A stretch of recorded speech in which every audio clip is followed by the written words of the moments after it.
democracy. We are celebrating, we are marking Democracy Week. We are here to remind each other as activists, as young people, women, on our role in championing and pushing for social accountability in this country, how best we can push for realization of democracy. I know democracy is wanting in this country. All the problems we are facing is because of bad leadership, bad governance. But we must not relax. We must not sleep. We must not lose hope.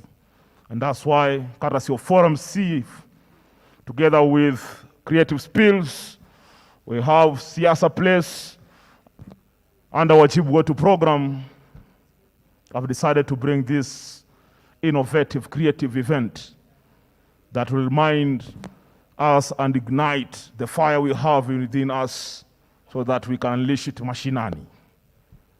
Ladies and gentlemen, it's going to be an inspirational, motivating afternoon, thrilling.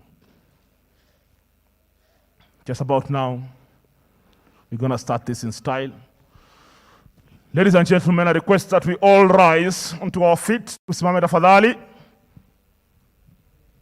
Msiniambie mmechoka na mko na energy. I know there are those who have come here, wameona jana ka side chick na alikuwa waja dressing to occasion, wakasema leo wanarudi tena. But unfortunately wakifika side chick hayuko. Please usivunjike moyo. Hiyo ndio inaitwa kuwa mwanaume. The same applies pia kuna kina dada pengine waliona ka potential jana. Leo kufika hapa ka potential ya you should not lose hope. They might be coming in the afternoon. So please stay with us. Bro, in yellow. Una chat naye huyo. Hope ni mzuri na anapenda demokrasia. Kama anapenda demokrasia, you are inviting gender-based violence in your house, future house. So be very careful. If you know God gave you 4 limbs, 2 unashika simu, and 2 umezikalia, nimesema watu wasimame. Mimi naenda, you know, one of my talent is I'm also a pastor by nature. So nikiachilia hapa laana, my friend, usitake niachilie laana. Kwambia Mungu amekwambia simama na uko na miguu na bado umekaa. Baba, katika jina la Yesu, ninaomba ya kwamba Wakenya wote ndani ya nyumba hii niachilie. Umesikia sauti? I hope those sitting have the conditions. So ladies and gentlemen, we want to remind each other how patriotic we are. This nation, as we are heading to elections, I know it's not confirmed because of the BBI corrugation. It's not confirmed if you're going to have 22 election. Ama wazee wataamua kwa sababu ni wao ndio wanaamua watusukume mwaka mwingine mbele. Wazidi kula hela, si ndio? Si ndio wanaamua, sio sisi. Wanakaa kwenye table wanaamua election itasukumwa mbele zaidi. Si ndio? So whether elected or not, elections is coming, and you know always what happens during election. We are expecting so many things. Philosophies, manifestos that never materialize, promises for the young people, yeah? And you're also expecting violence. Made violence, ndio. Ndio maana kwa watu wanafanya peace building activities, saizi imechacha, wengine wanaongea na kina mama, wengine wanaongea na vijana, jamani, whatever happens, whatever they come tell us, let us just listen. They bring money, tuchukue, lakini tusipigane na majirani, si ndio? So now there's this beautiful song by Eric Wainaina that touches hearts, reminds us of how patriotic we can be. Instead of taking a machete kupiga jirani yako, you can use your lips to kiss, kama hakuna corona lakini. How sio? Clap for yourself, ladies and gentlemen. So DJ, nataka kuona watu wakiwa na feelings na hii wimbo. You are going to sing together. And after that, there's another track that will drop that will demand us to use our bodies practically, so that we can ignite, we can transform the food we just took into energy. Isitumike vibaya ikaenda huko washimo bila kutumika. Tumeelewana? So DJ release for me. You want to sing together, ladies and gentlemen? Hata kama hujui fanya miming, utaonekana kwa sababu maski yako hajui nani atakuwa anaimba nje. All right. Thank you, DJ. Some power, DJ. Mwingine bado anarusha mistari pale namuona. Wewe. Yes. Wale wasanii get into character now. Intonation, emotions. Let us do some reflection about this country. We sing. Undugu ndio nguvu, chuki na ukabila hatutaki hata kamwe. Mikono juu ya hewa. Lazima tuungane, tuijenge nchi yetu. We sing. Pasiwe hata moja anayetenganisha. Yes. Naishi na tumaini, najitolea daima Kenya. Hakika ya bendera ni uthabiti wangu, nyeusi ya wananchi na nyekundu ni ya damu, kijani ni ya ardhi, nyeupe ya amani. Daima mimi Mkenya, mwananchi mzalendo.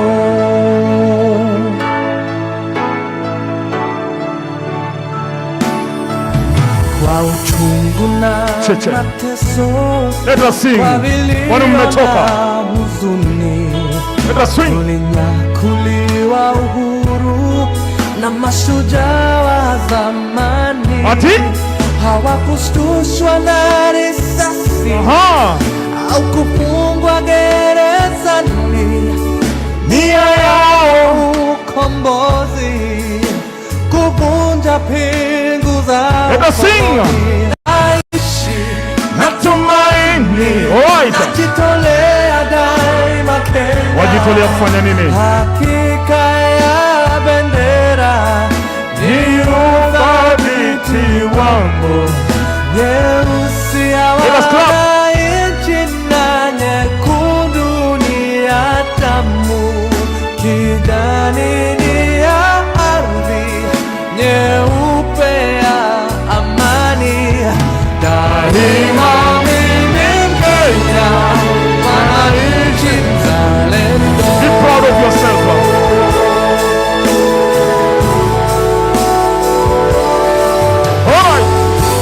Wajibu wetu ni kuishi kwa upendo, kutoka ziwa mpaka pwani, kaskazini na kusini. Let us sing. How to get the feeling? Turn to your neighbor. Mwangalie jirani yako, macho kwa macho, wacha kurusha mistari wewe. Mwambie I love you. I love you. I love you so much. Nakupenda nyanga nyanga. Mpatie elbow, mpatie elbow, mpatie elbow, mpatie elbow. Wewe sio hug, elbow. We sing. All right. From the top of our voices. Hakika ya bendera ni uthabiti wangu. Ati? Nyeusi ya wananchi na nyekundu ni ya damu. All right. Mikono juu. Wow. Yeah. Ati? Daima mimi Mkenya, mwananchi mzalendo. Ora, makofi tafadhali, makofi, makofi. A round of applause. Wapi nduru ya Wakenya? Wewe acha kukaa bwana, ndo tumeanza. We go DJ. We are now singing. Yes. Taifa letu tukufu, Kenya tunayoipenda. Daima. Kenya nchi tunayoipenda. Daima. Wajivunia sana. Wajivunia wewe bado umesimama. If you are not dancing. Yenye baraka. Daima. Kenya nchi yenye baraka. Daima. Tumekomboa Kenya, taifa letu tukufu. Tumebadili mwendo. Daima. Tutalinda katiba mpya. Daima. Anayependa Kenya. You can join me. You can join me on stage. Haki kwa watu wote. Daima. Mtu mwenye kutenda haki. Daima. Na ukipenda Kenya, ujitengane na mambo yenye kuvunja amani. Daima. Hatutaki matata Kenya. Daima. Wenye nchi Kenya kipenzi chetu. We sing. Hatutaiacha milele. Daima. wenye nchi Kenya kipenzi chetu.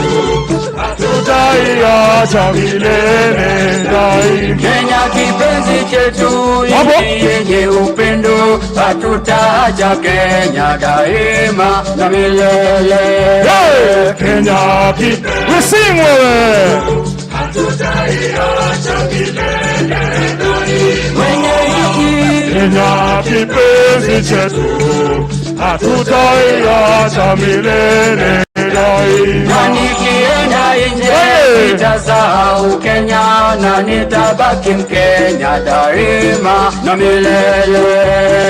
Kenya kipenzi chetu. Hatutaiacha milele daima. Wenye nchi Kenya kipenzi chetu.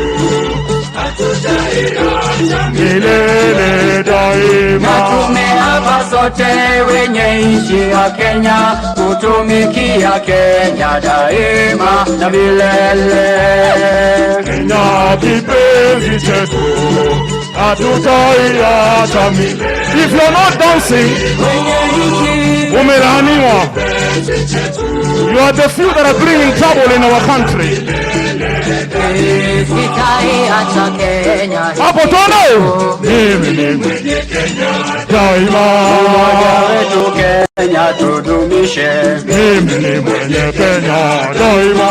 Sitadanganywa kamwe na porojo Mimi ni mwenye Kenya daima. zenye kuleta chuki kati yetu. Mimi ni mwenye Kenya daima. Sitatetea haki za Wakenya. Mimi ni mwenye Kenya daima. Wala sitakubali ukabila. Mimi ni mwenye Kenya daima. Sitaharibu mali ya wengine.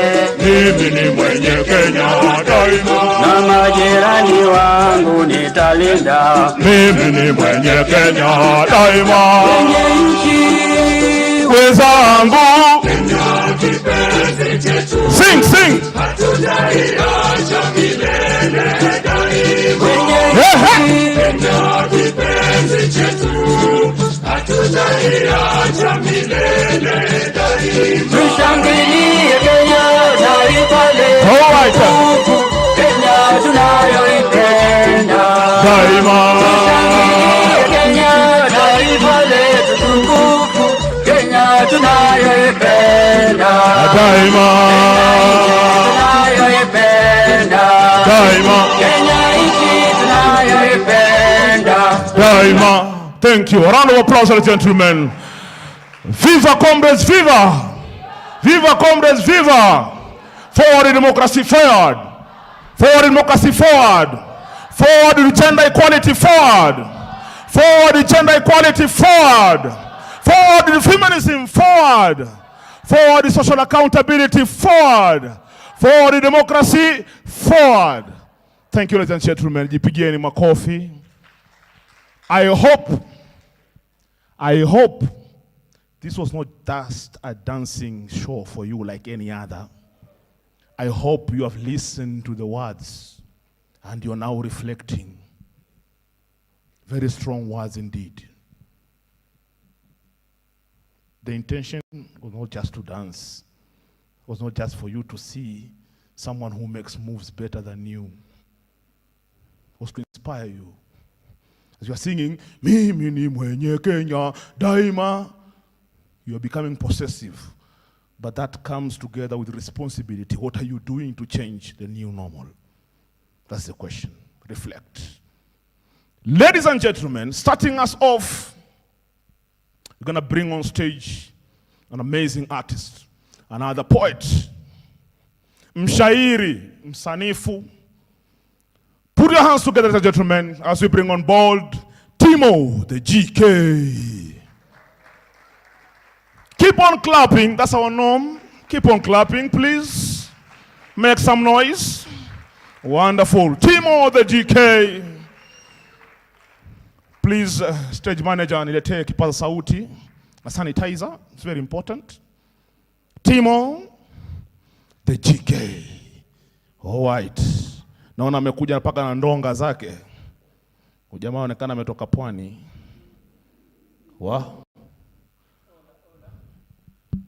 Hola.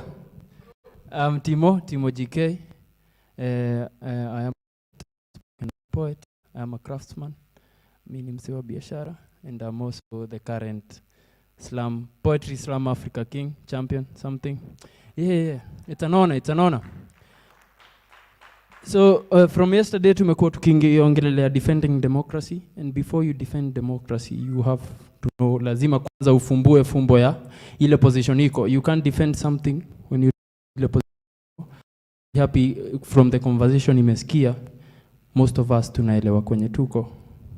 So hii piece naenda kufanya inaitwa fumbo la tope.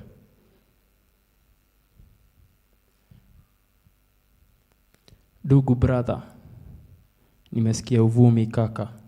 Tope la Ulaya limevuka mipaka. Mpaka bata wako kwa kafyu. Hata kwa matope utawapata wakipata.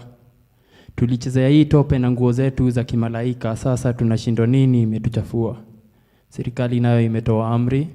1, tukae kwa nyumba hadi wangamue fumbo hili tope. 2, tukae uchi ili tujizuie kupata hii uchafu. Prevention is better than cure. Hizi amri zinawaka mdogo for sure, but hakuna shughulikiaye padole ile matope. Ruma inasema the marsh is too much to drain, while the march experts we had walisombo na brain drain. Now the few personnel iko compensated too poorly to care. Allowance iko. They are allowed to work and suffer. They are allowed not to complain. Wanalipo in peanuts na the allowance ni breadcrumbs kwa dustbin ya bakery. Kuimprove hali ya maisha wanataka, wanajizuia hii tamaa kuikatakata. Wanadaiwa maishi kucheza na tope na haijai kuwapata. Serikali imeahidi kuongeza mshahara ili kuwa flata, na by the time watatimiza itakuwa too late. Kila mwananchi tope itakuwa ishampata. Ndugu brother, nimesikia uvumi kaka.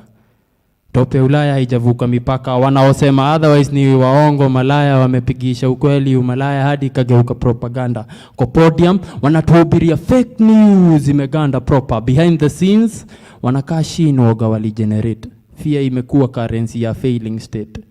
Rally behind us. Tutakuwa ngao yenu dhidi ya hili tope they say. So rally behind them we did bila kufikiria. Hatukudhani wanatupanga ili iwe easy kututarget. One by one they wipe us out slow by slow. Wanageuza EQ deadline. Na tukiteta tunakumbusho ile tope. So in line we stay. Tunaambia na serikali yetu inatulinda, lakini ni serikali yao inatuinda.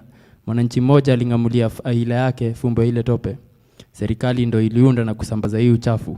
Such an expensive secret kwa familia hohe. Bila second thoughts wakamuuza masilva. For a few days alikosekana. Alipatikana in the marshes with a bullet hole between his eyebrows.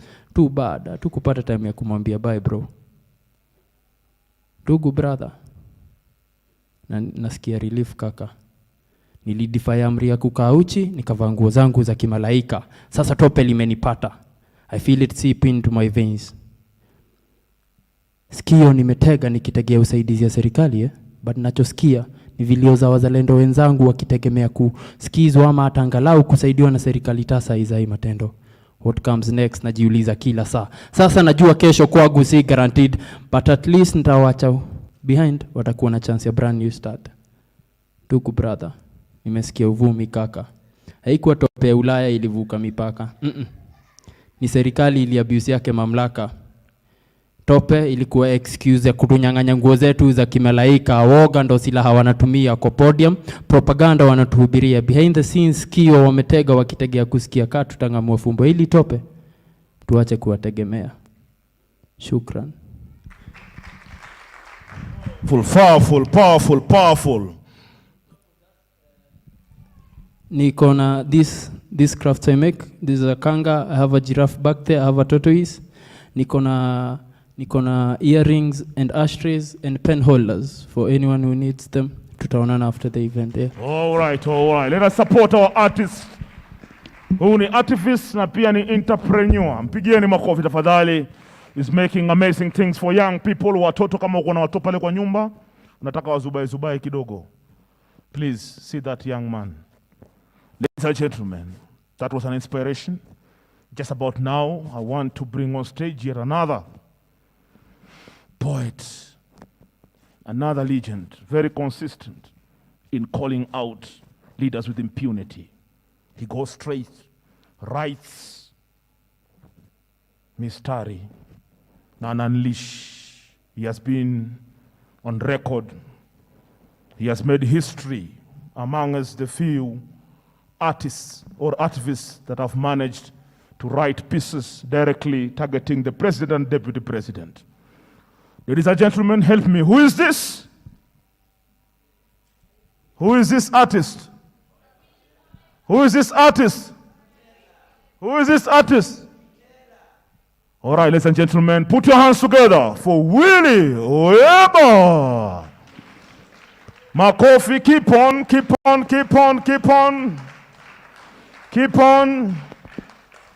Willie Oyeba, keep on. Piga makofi tafadhali, endelea kupiga makofi. Kwani mmechoka? Just to remind us as you are clapping, please keep on.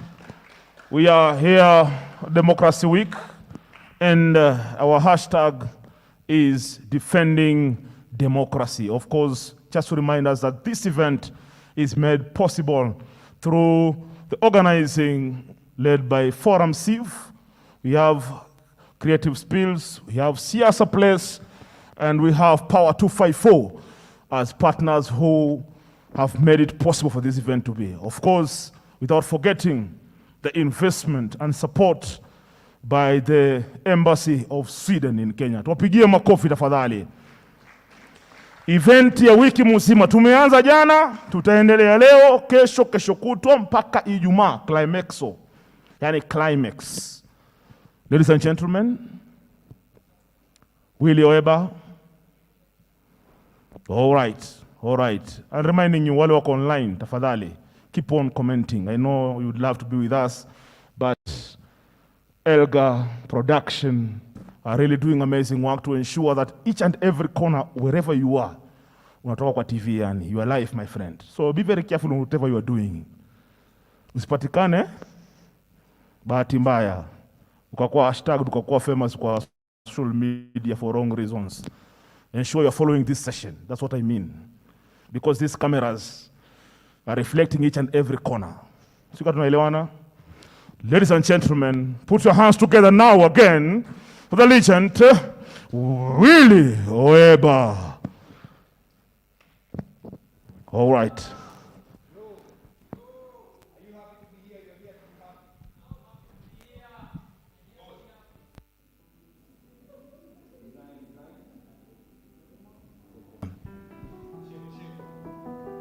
Check one.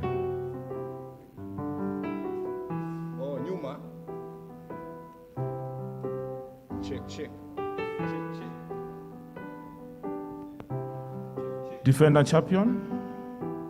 Bro, COVID is real, lakini nimevaa mask.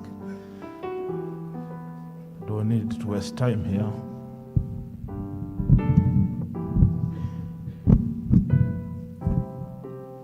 Thank you. Design. Nikiambia design unasema design. Design. At the truth is, we don't know where the problem is. But the problem is, we don't know what the truth is. I want you to help me. Truth is, we don't know where the problem is. But the problem is, you're all smart, mnakaa fiti. You're welcome. So I was thinking, mbona tunafanyaga hizi vitu? Why are we here? Sindio? Mbona tuko hapa? To defend democracy. Sindio? One thing we say, never think it can ever happen to you. Even though you might feel uko safe, someone else needs that voice at such a time. So that when it's your turn, someone else will speak for you. So kabla life, death haijanok na struggles za life kunieka cotton, itabidi tupambane. This is where the truth lies around this, tusidanganyane. Ignorance ni kama kutumia soprano kuaddress mateko issue based. Chuo siku at my best, mode wangu hakuwa modest. Memory so clear kinita ngombe sahi natumia sana kujilisha, at least siko zero graced. Drama ya life ni ati saa zingine voice ya actor ifanani na subtitle. Truth ni utaland in trouble, si depending na did umefanya sana sana kama huna title. Vitu peti ndo zina trend, tumesahau what it feels like kuaddress vitu vital. Immorality ina rule kwa inchi, viongozi walikuwa sworn in na Bible. Naishi kwa inchi wananisaidia kupostpone my dreams. Now the only country I pledge allegiance to ni procrastination. Drama ya life, saa zingine voice ya actor ifanani na subtitle. Truth ni utaland in trouble, si depending na did umefanya sana sana kama huna title. Vitu peti ndo zina trend, tumesahau ku defend vitu vital. Juu pesa ya kisima waliiba, and that's the damn truth. Sudden death is viewed kama spoiled votes, that's the sad truth. Hakuna food, shelter ama hata clothing, that's the naked truth. Mayouth hawana fare kwenda job interview, politician wekili na kusumbua ni mafuta ya ndege. Now that's the plain truth.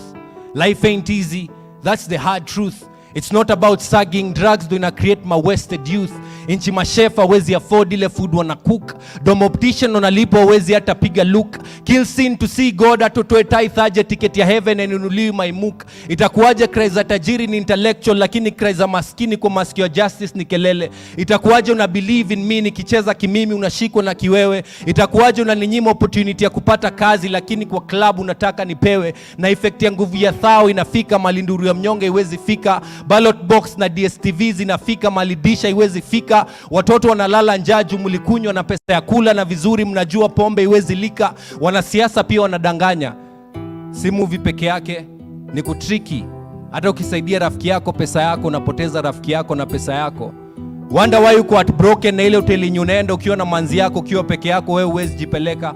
Unatafuta mapenzi wapi na wewe mwenyewe umeshindwa kujipenda? Jesus alibetraywa na kiss. Nyinyi mko hapa mnajichocha, jimulipewa hug. Wajinga nyinyi. Round of applause, ladies and gentlemen.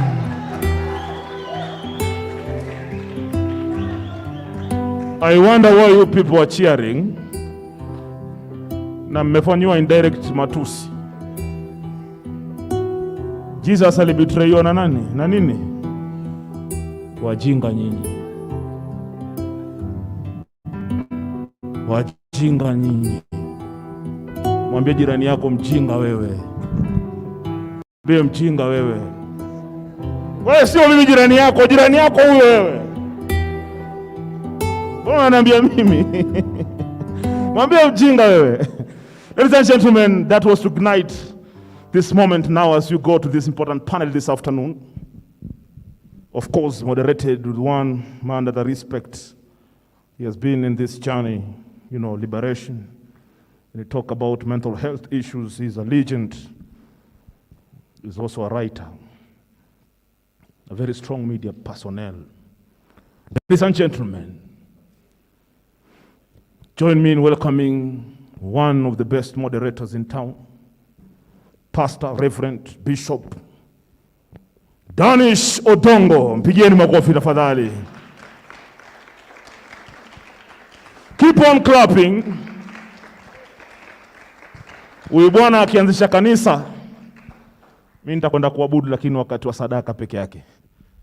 Mpigieni makofi. Karibu sana Danish Odongo. Take it away. Take it away, Danish.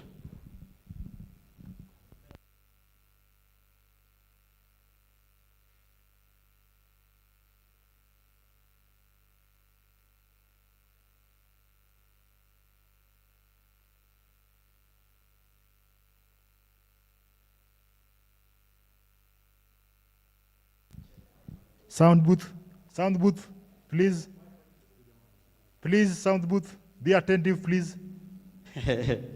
Okay, all right. So Songora and I belong to a certain network called the Political Leadership and Governance Program, and he's a very active member of that network, and always very happy with what he's doing in Mombasa, in Kaloleni. Is it Kaloleni? Sindio? Kaloleni, Kwale, you know. Makofi kwa MC Songora 01 tafadhalini. But then before I went to the corporate world, I used to be a spoken word artist. I used to go to high schools, I'd do poetry. But now that I'm a writer, I think I do well with 1,500 letter words kuendelea mbele. It's very hard for me to stand here and do a brief piece. So makofi for the MC who did a brilliant job for keeping it short and sweet. Makofi kwake tafadhalini. And now this panel is going to be very interesting, just conversations only. And help me put our hands together for the first panelist, who's my friend and the Y-Act National Coordinator, Ms. Mbuki Mburu, all the way from Nakuru County. Makofi tafadhalini kwake. Makofi ya Mbuki ni beshte yangu sana. Okay, akifuatiwa na Mr. Arnold Maliba, who is, I say, is a brutal political analyst, but with a calm demeanor. Makofi kwa Arnold Maliba as he comes. You'll always see him on TV, attacking politicians left, right, and center. Arnold, karibu sana. And of course, your favorite lady, you all know her as the fiery lady on social media, challenging the status quo and doing amazing work through the Tribeless youth. Makofi kwa Shiko, Kihika, she comes. But this she's the only activist mwenye amejoin Blaze. You know, Blaze is Safaricom. Yeah, like that means she's crossed over, yani, like she's both in the civil society world, but also in the corporate. Makofi kwa Shiko tafadhalini. And last but not least is the man, the legend, the man himself from 001, MC Songora of Manyata Youth CBO. Makofi kwake as he comes to join the panel discussion. And our conversation today is going to be very interesting. You know, what is the space of the title here? I'll just read what the title says. What is the place and voice of young people in the democratization and electoral processes? But it's not going to be like, it's just going to be a conversation, which I really just want to make it very calm. Let's start with Arnold. Arnold, they say that you only have a plan. Everyone has a plan until you're punched in the face.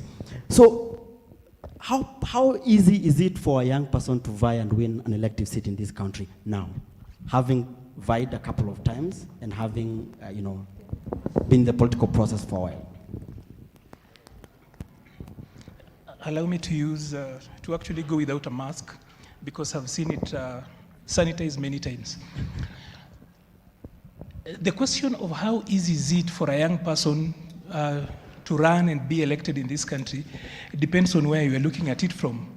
So I'll try to look at it all around, if I remember, as many types of young people as would try to run. So let me start with... Can I help you narrow down the question? Yes. So you come from Nyando constituency. You want to go and vie as an MP. You're a 25-year-old activist. How easy would it be for me? Even if you come from Nyando, yeah. If you are a woman, it will be different. If you are a person with a disability, it will be different. Yeah. So, but let's just use the common uniform definition that you are a youth. Number one, it is not easy for a young person to run and win an election. Just showing up and saying that as in running on youthfulness as a ticket in itself is the first folly. So let me go back to the basics. First of all, a lot of young people, including those who are exposed to politics, I'm talking about people like myself, for example. I have run an election, I've lost some, I've won some, even if there are small skirmishes here, but elections is elections, even if it's church elections, exactly. Even if it were, let me just say, even if it were a cattle dip competition. It's so easy, by the way, to look at politicians and think they are clueless until you try to run for a class prefect or a class senator. Nowadays, they call them senator, representative, and everything else. It's difficult. So for a young person running for the general election, everything is against you. First of all, yourself. We come from a patriarchal society. And patriarchy here, by the way, is not just about gender. It even looks down on age. That one time too many, just because you are young, that is a disqualification. That being young is looked at as being inexperienced, whereas that is not true. There are a lot of old people who are not only stupid, but very, very inexperienced. So, as a young person, our politics are what I call they are sonkonized. As in my village, the other day I tried to move away from from city politics because I was born and grew up here, so I've done a lot of my politics in the city. So the other day there was somebody went to be with the Lord in my village, and they decided that come and try. I dropped midway because I realized that it's not easy. For the simple reason that our politics is so much money-based, and not a lot of young people are actually ready for that. So you go to the ground and people are not looking at what you're going to say. You could be eloquent, well-educated, you are connected, you know exactly what to do. But if you do not have money, no one will listen to you. When people say, huyu hayuko kwa ground, they simply mean you are not bringing handouts. Yeah. When people say, huyu ameachilia ground, it simply means you've not been bringing handouts on the ground the way you used to be. So running as a young person on the ground is difficult. When you are a woman, it's much worse. If you are a young woman, it's much worse. Because number one, sometimes we still are that patriarchal society. And I'm talking about people like you who have gone to school. We're not talking about villagers. Sometimes when we talk about patriarchy and the challenges people face on the ground, we want to pretend that there are some other people who are not hawajachanuka, they don't know democracy, they don't know these things. People like you, educated, well-schooled, you do serious and very progressive posts on social media. When it comes to the ground, you start asking, a woman cannot lead us. This one comes from a certain community. So, largely, a young person, first of all, being youth in itself is actually the first challenge you have. Yeah. Secondly, the system itself, because it's about money, it's about whom you are. By the way, I know Danish is the most popular son of his father, for example. So his son is likely to win an election, not him, because we do not know his father. So sometimes you are a young person, so we cannot again compare young persons, because for example, if I come from, I am my father's most popular son. So none of you knows my father here. But if we know Mudavadi's father, for example, yeah, he can come from university and win a seat very easily. Okay. If we know Jomo somewhere, he can come and win a seat easily. These are things we have to talk about. So generalizing that this is the time for young people, but we need to talk about numbers as I finish up. We will talk about numbers in a minute, because you've raised a point I do not want to lose. Okay. Before we go deeper into this, Shiko, what is the status of young people's participation in the democratic process in this country? Would we say they are active, they are passive, they are bypassers? What is, in your opinion? Generally in Kenya, participation is just being seen, unfortunately. And we've used this term so much that it now sounds like kunywa maji tulia, you know. So for the longest time, we're told, oh, the youth are participating. They were the majority of the voters. They were all thieves. But do we really vote? We just go ticking boxes. How many of us know why they wake up to go vote? I voted 2 times, and the first one I woke up because my mother said, you need to go. The second one was because my father said, if you're not voting, you're not sleeping in this house. And I didn't have my house. So I needed to go and vote to have a place to sleep.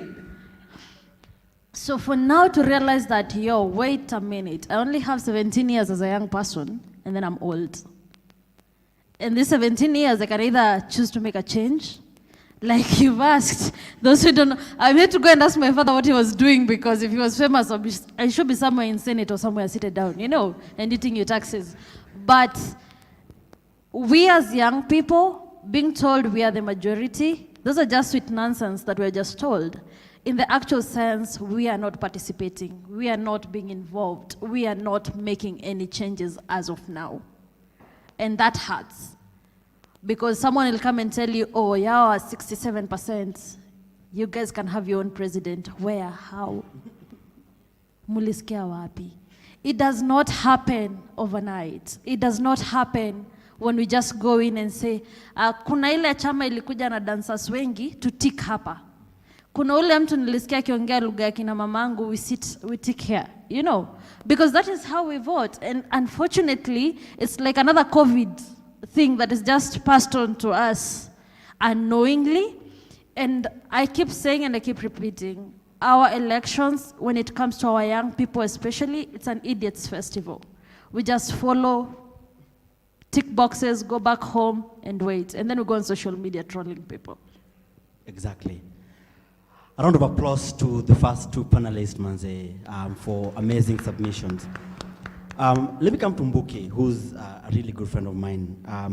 Mbuki, let me ask you. I kind of feel like sometimes we charge young people to go and participate in this process, but they're broke. How can broke people participate? Is it possible for a broke person to meaningfully participate in democracy in process in this country? I want to agree, and thank you, Danish, and I want to agree with what Shiko has said, but I think also I have an alternative for it. I want to agree that yes, we are oftenly told that we have the numbers, we have the numbers that we can actually shift, but then we don't have the resources. That's true, because power, you must have either money or following. And sometimes you can actually buy that following. So it ends up being a money issue again. But if you look at also in other contexts, because I think also we need to accept also in our own context that sometimes you find that it's organizing. Organizing sometimes can actually beat, can beat the money factor. You find that sometimes even the people who have money, they still need to go back to ule mwenye anasikizwa. So you need to figure out, as young people, how do we build our own, who sort of has a following that we can already build on. The current problem, I would say, I have and another young person has, is we all want to be there. And we need to accept that maybe adopting the ideology of religion. Religion is so powerful, and if you think about what they all preach about is heaven. It's a goal, it's all in the mind. And I heard you say about virgins, yes, for those who are Muslims, or I don't know which religion it is, but it's all about that goal utopia. But also as young people, we need to think about what is that goal that we can build up with that following of a young person that we can build up on. It's true, money has a factor, but we can think about what is that. If, for example, Naona Maliba, by the way, Maliba can do better than I can do, can we all build up into that? And I think that is what we are lacking. And I want to adopt a very good model that, and of course I've done a lot of program work, even if you look at the economic side by itself, you find that if today I did masonry, it's so hard for you as someone who is constructing to get me as a person. But imagine if we actually just did, we actually just agreed to come together and do the cooperative model.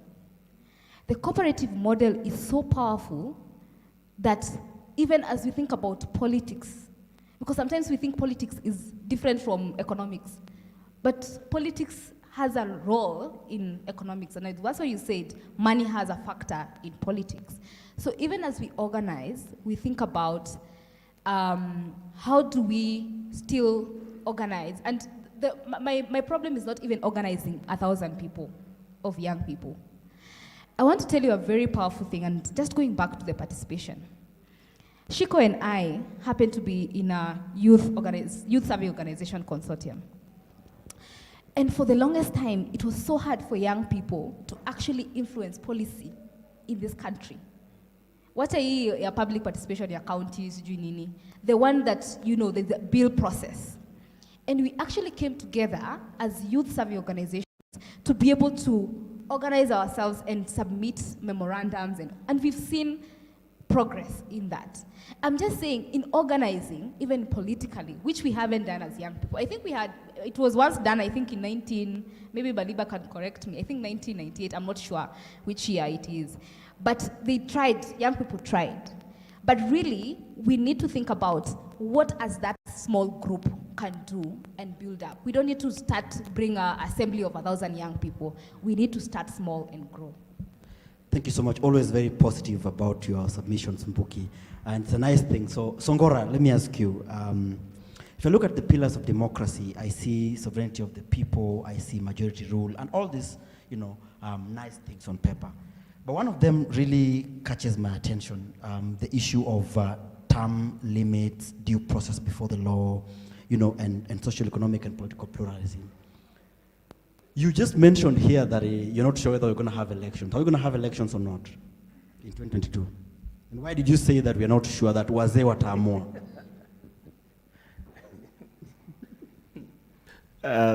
Thank you. That's an interesting question to me. I think basically, Odongo, the issue in this country is not even the limits or term limits. The moment we decided we are going to sit and watch as people, violate the set rules and policies in this country, is the moment that we set a free space for anything to happen. So me as a Kenyan now, I expect anything in this country. It has reached to that point. Of course, I've not lost hope, because I know the small thing that I do, machinani, the networking we are doing, we are trying to amplify the voices. But that's only a drop in the ocean. Why? Because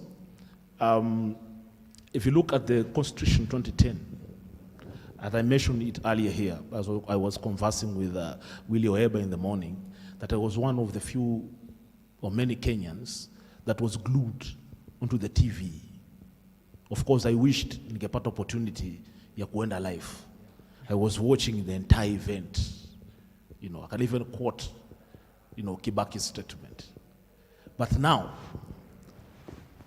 11 years down the line, the problem has remained implementation of the Constitution, implementation of the devolution processes, implementation of the set rules. Why we have problems as Kenyans is very simple.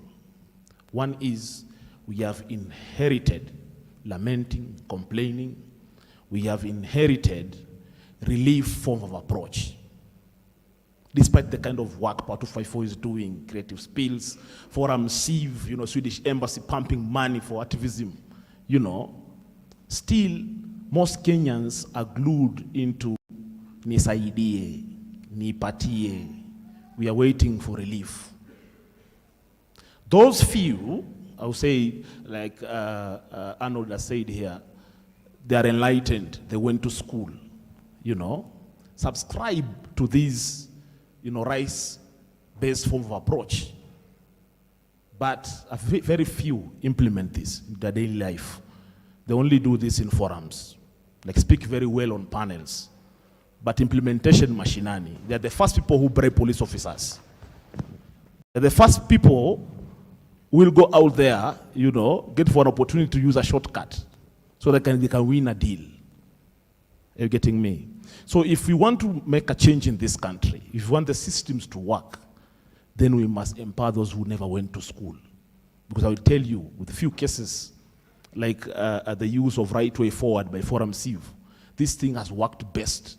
Machinani people could not read and write.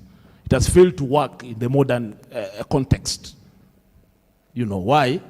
Because those people who never went to school, when they get an opportunity, to be involved in processes, and they see this is the only hope we have for us to navigate from the poverty we are in, then definitely they will push it to the latter.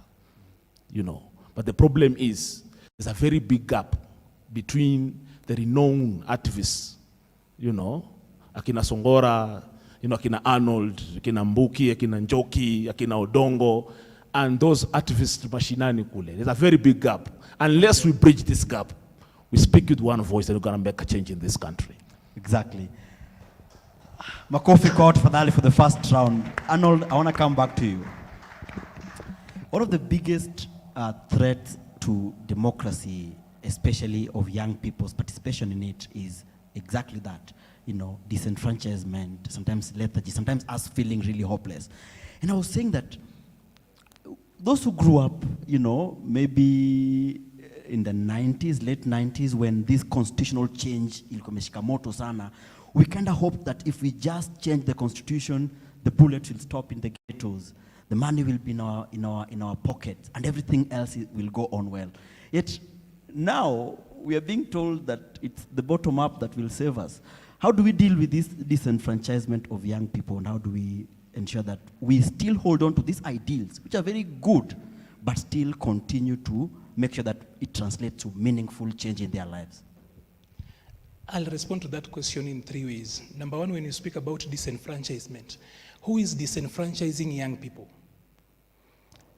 There's a saying, a popular English saying, that says, once is happenstance, twice is coincidence, 3 times is enemy action. Unfortunately, this enemy action is by ourselves. So if we talk about disenfranchisement, as much as you want to run away from numbers, I'll just surprise you. That in this country, the people who are aged 70 years and above are just about 500,000. As in, I'm talking about Odongo and above. Odongo is actually at the lower limit. I'm not talking about Baba. When you go lower and you bring in 60 years and above, we are talking about people who are not more than 1.8 million up above. Go and look at Kenya's population pyramid. Those are the people whom you people are saying are disenfranchising you. Go back to the numbers. If you look at the 2019 census, people aged between 18 and 34, how you define youth in Article 260Q of the Constitution, those people are 13.7 million. Our registered voters, the IBC registered voters today is about 19.6 million. So if you just use that roughly and assume that all young people are registered voters, then you have got about 80% of all the voters are youth. Yet if you go to the IBC voter register, you realize that our voter register is almost 50-50. That young people are about 59% of the registered voters. So the numbers do not even show up in the voter register in the first place. So you talk about disenfranchisement, whom do you think votes? It's young people. Because the identity called youth is not so strong enough to show up on the ballot. We are youth in all aspects until it gets to the ballot and Mbuki will remember that she's a Kikuyu. We are youth until the last moment and Danish remembers that his ancestor was once upon a time roaming around Nyanza. We are youth until he is there, then he will remember, sisi ni wapwani. So the identity of youth is not so strong when it comes to politics. Other identities override the youth problems, or rather the youth identity. So that's where the challenge comes in. But the youth participate in our politics. They are all over. But is it meaningful participation? The people who throw stones are young people. That is participation. The people who are using social media to troll, give people stress, do all manner of shit are all young people. That is participation. But is it meaningful participation? So when we talk about disenfranchisement, we also need to go back and look at who is disenfranchising who. It is ourselves. We must look at the mirror and say, we have seen our enemy and he is us. Number two, I think we mislead a lot of young people we try to send to politics. A lot of the things we are training young people, I have voted 3 times. The first time I voted was in 2007. The first time I voted, I was slashed, Moderator North, the only scar I have here. In 2007, after voting, I went to church in Steamer Club, and then on that was 30th, on a Friday. I have never forgotten. December 30th, it was on a Sunday, I went to church somewhere on Thika Road, and as I tried to go back in Huruma, because that's where I grew up, The whole country had burned up. So in between, when they saw me, they saw I look like darkness. So the young people I met just wanted to teach me a little fear of God. So they cut me here. I remember how my first voting, then I voted in 2013, and then I voted recently in 2017. I voted 3 times. But you look at the young people, every time we are sent to elections, I've run for elections twice. Every time we go to elections, the things they are teaching them, even it's elementary stuff. We are not telling young people the real things, the real politics. So we need to actually classify Kenya and tell young people that if you are going to run, if we are arming you, Shiko, to go to run, we would rather not just tell you about what is ideal. By the way, remember that Kenya is rated as a mid-range functioning democracy. So when we prepare you, sometimes a lot of the things we teach young people who are going into politics are things for a developed democracy, not a mid-range. We are not a dictatorship, that is given. But we are mid-range. There are guys whom you call the emerging democracies. We are not an emerging democracy, we are mid-range. A lot of indicators say that we are working well. The challenge that comes with that is that we are picking people like him, arming them, and as in just telling them some good words and giving them a lot of chutzpah and telling them you can go out and win. Hope is not a strategy, because when you get on the battlefield, you realize that hope will not help you. You go around. That's why we collapse at the first. You just get there, and during the nomination, you've been punched and you've lost. Because there is real politics. Today, if you look at all our political parties, they are not any different ideologically. But you will be here telling young people this is the party that looks like it can take us somewhere. We must change our strategy when we are arming young people to go where? To go into politics, because we are mistooling them. As in, we are not tooling them efficiently. So we are telling people, we want you to be idealistic, and you get into a political party, they punch you and slap you, and then you say, this is not what I actually subscribed for. So you stop going into politics. So when are we going to get there? We get a lot of young people who are getting there. How do they get there? Are you looking at what they are doing? Because politics will not look at Shiko and say, okay, now Shiko is about 5-6 feet, and therefore for this particular race, we will design it to fit her. It will not. They will not look at Mbuki and say that just because Mbuki is some young woman who has done programs, so the campaign will look like that, she will have to fit in. So all young people that we are sending to politics are ill-fitting. They are ill-prepared. So we need to change our strategy and teach young people the real mechanics of actually capturing power. By the way, if your software is about changing things, when you get there, you will change. How does Raila campaign in this country? For those of you who love Raila, how did Uhuru campaign? He put in money, he put in time. The only time I won an election without a shilling, if I look back, I realized that I used a lot of my time.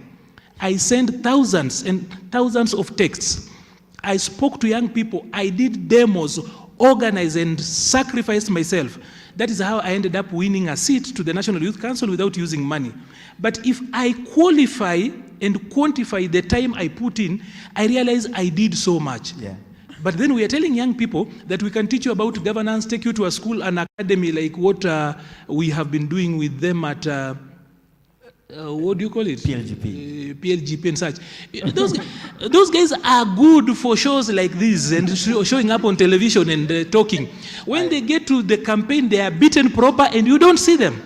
Some goods from the village win elections. As the chair of the PLGP Alumni Network, you have numbers. Let me give you the numbers, by the way. We have so many elected leaders from that program. But anyway, I get what How did they win? I get your point. How did they win? I get your point. Yes. Before we go there, I get your point.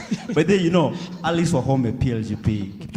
How did she win? Wangare from Gilgil, PLGP. Chege Mwaura Ngara, PLGP. Teddy Mombire, PLGP, Kwale. If I can, Rosa Buyo Kisumu, PLGP. And the soon-to-be Nyando and Odongo, PLGP. So anyway, let me come back. I'm just saying that beyond PLGP, yeah, of course, you must be prepared for real politics. I get Murkomen, I'm sorry. Murkomen, a very good sounding lawyer, very strong. I actually admired him. The next you is the next Bahati. He had. So, PLGP. You know what happened to... Yeah, exactly. I say that because Murkomen mentored me into commentary and analysis. Murkomen had to start singing URP Yeah. You did not see PLGP for him to win the seat he won in Elgeyo Marakwet. So it is good. But I'm just telling you that if you just walk up with the PLGP curriculum and you walk out there, you will be beaten into pulp. Exactly. Shiko, you're a storyteller. And sometimes I feel like when an old person makes a mistake, and they do that all the time, like for example, Uhuru goes and signs some incredible loans, even though we kind of hold them to account. But when a young person makes one mistake, it's like the whole world collapses. For example, Arnold is mentioning our numbers, but these numbers, what constitutes power? Is it numbers or resources? That's number one. Number two, the young people who are coding, you've started Tribeless Youth, all of us here started this thing when we were very young.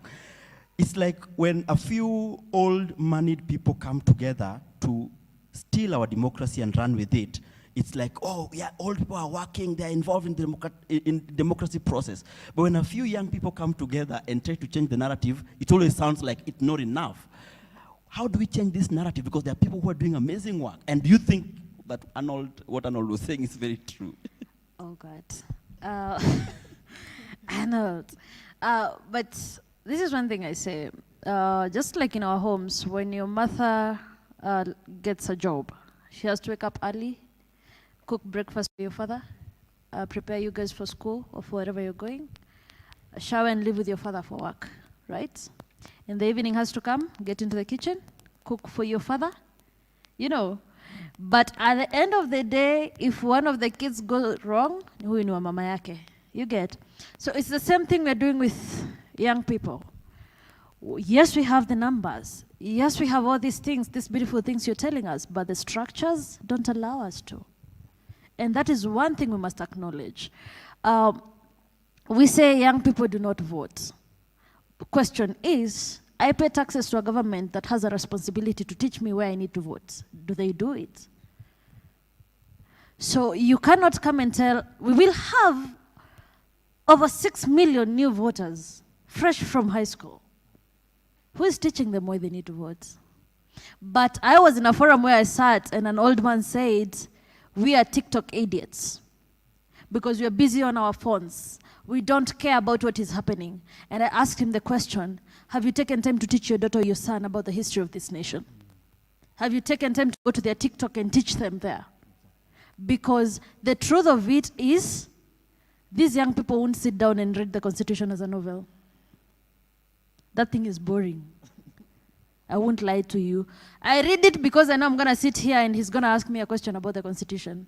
And I need to know so that I don't shame my followers online. And I'm not trolled online. But the actual bit of it is that it was written by old people who thought all of us went to law school. We did not. If someone sat down and broke these things to a waste, my donda ataelewa, that I go home and he'll be like, by the way, anaweza nisomea hii kitu na sheng, then we are getting somewhere. You get? If we sat down and took a group of young people who are active on social media, taught them how to break down this message to fit into their audience, then it would make sense. We all listened to the BBI process, right? I am sure most of us understood one word or two out of it. But we all clapped because the only thing was we just wanted to know who's null and who's void. And we moved on. And we made memes of it, right? But the actual sense is that we cannot carry this baggage as young people. To be honest. We work in a nation where jobs, to get a job in Kenya, the government says, tumewapatia kazi ya kuamka kila siku, tweet against this person, it's employment. And we count that as millions of employment that the government promised. You good? And then we're going to come back and say, because I want to see how many young people right now are able to sustain a home that you're paying rent in Nairobi, you're able to buy food with no struggle, you don't have fights with your landlord, and you're able to pay school fees in Nairobi. Show me one. It always gets to that time of the month where you start getting pressure because the landlord is coming, you need food, you need fare to work. And then someone comes and tells you, I'm giving you express highway to the airport. How many of us will ever use that thing? So, but you're going to pay the Chinese loan, right? So where are you going to get money to go by? What time do you even have to start thinking? And this is where you see most of us in campaign trails, by the way. We need to provide. You get? This is why you see most of the young people ndio wanaimba kwa lori ndio wanafanya nini. Why? These old men have stolen enough, they have the money, they're going to give you the money, you go provide for your kids. So we cannot really blame on the young people for not being able to make these choices at this time. Then we need to also sit down and ask ourselves, the way we are engaging our young people, is it meaningfully or is it elitist? The moment you have that answer, then we are able to move forward with them. Makofi kwa Shiko. I think it's, she summarized what I wanted to say. It's elitist because even on this platform alone, the truth of the matter is only those who can write good essays get into these programs, yearly Mandela Washington Fellowship. So it's already elitist, you know, you must have a track record of what you've done. It's already elitist, you know. And then eventually these people who make into these forums eventually go and win because then they can get access to money and consultancies in foreign countries like Arnold. Then they come and then they win. And then we ask young people, where were they when I was doing all that? Yet structures limit these young people. Mbuki, you did a very brilliant plan with Jenga Hustle. And I'm always feeling like, is it time for us to now go and talk about Article 43, socioeconomic rights, more than civic rights? Because I feel like civic rights, we know the rights of the arrested persons. We know, the liberties that we have, and we've all this. I mean, the civil society in this country have done a fantastic job to talk to us about civil liberties. But how many of us know how to make money, or how many of us really know the correlation between money and power? And maybe you can tell us what you guys did through Jenga Hustle and some of the incredible stuff that you used to tell me about. Before I go to Jenga Hustle, I was just listening to my co-panelists and just trying to figure out where the gap is, you know, and especially for young people. It's true, the apathy is there. And part of the reason is because we don't have the voter education and all that. But also, if you look backwards, what we are taught in school, of course, it's distorted history. So there's no ownership of a country. And the way life happens is that what you see every day sort of gets into your system without you knowing. Imagine that 17-year-old right now probably was born towards the end of Kibaki's time. And that's where we had a lot of Eurobond Afia scandals. I mean, there are so many. I can't even remember all of them. There are so many of them. And over time, you get to realize, I mean, this is how this country is. It's me and me for myself, you know. And there's no a sense of patriotism. And I think that's where this country has gone wrong. Because the moment that I don't have that sense of patriotism, I'm not thinking of getting to that political seat to serve my people. Even when I'm going to vote, I'm not going to vote because I know that person will do something for me. I'm going to vote probably because I got some money, or, you know, that person belongs to a certain class that I like. You know, there are different reasons why people vote in a certain way. But really is to say that what these young people have constantly seen in their television, in their spaces, in all these areas they're in, is not encouraging them to be patriotic. And what is more annoying is that you find that even governments, the priorities they have are not for these young people.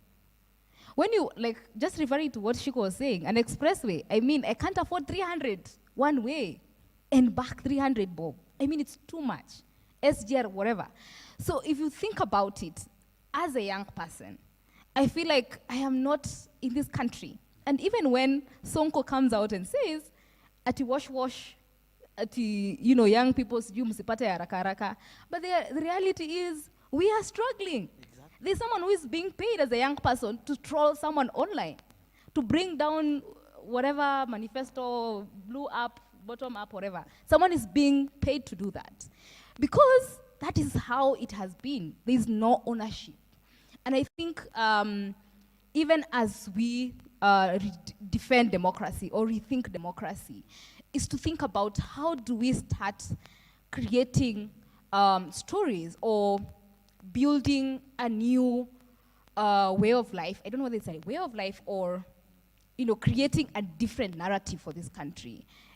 it's a lot of effort. But really is to say that that is where the problem is. And when we think about social economic rights, it again goes back to, where are the priorities of a country?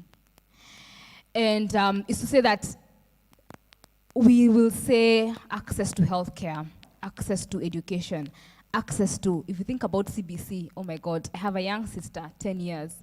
She came back home, she's like, my teacher has told me to do a mongoose. Myself, I don't even know what a mongoose looks like. I know, I probably think how it looks like, but I'm not so sure. The details of it, they need to stick that. So you think about that young person, probably is in the village, has no access to a smartphone, Google, wherever, and you're creating inequalities every day. And I think, I honestly don't have that answer, Danish. I don't have that answer because the inequalities are being created every day by our systems. Yeah. And when you think about democracy, it's those small things. Access to healthcare. Why is it that a leader of a country will go open up a hospital in the night? Like midnight. To avoid corona. Hata kama ni 24-hour economy, there's something behind it, Maliba. It's because that place is not even accessible in the first place. But he needs to show that, si kwangu tu ninatengeneza, hata nyinyi, pia nyinyi, there's something for you. Exactly. So I don't have that answer because the issues are so intertwined and the inequalities are growing every day. And we think this country, we are getting the best education system. We've complained about 844 for the longest time. We complained about A-levels, O-levels, tunaletwa tu mavitu. But then we don't get to challenge. So I think for me, it's really the patriotism is the problem in this country. Okay. And once we resolve that, then we can be able to think about, these other issues of economic and civil rights. Okay. Thank you so much, Mbuki. Songora, before I come to you, let me just mention that let us not forget about the history of our country, that we were independent, proud nations. Us used to fight with the Wangas, and those are the only people we interacted with. The Mount Kenya people used to trade together. Kambas were long-distance traders. Then some white man decides and says, "Oh, you belong to this border now. You are Kenyan." It's been less than 100 years, But if you look at countries like Switzerland and Germany, they took 400 years to come together and be a nation. But as we were put together, it was like boundaries were drawn without our consent. But how mad were these people that you can come and decide that this land, because nobody lives here now, this land, or we remove this, but like in Laikipia, those lands are not taken away through consent. They said that we will compensate you for moving you, but the land does not belong to you. That you come and sign a deal with the Maasai king, and then you, without the laws of the land, without following the laws of the community, you bring your British laws here, then decide that, the British laws passed in British Parliament applies in a place called Laikipia in Kenya. And then people are disenfranchised hundreds of years because of that. So we really need to talk about these injustices, because if we don't do that, then it's going to be very difficult for us to resolve some of these things. Songora, next year, I need you to paint for me a picture how young people are going to vote. Do you think we are going to change this country, or we are going to betray the country? Thank you for the wise question, Mr. Odongo. And I'll be very honest.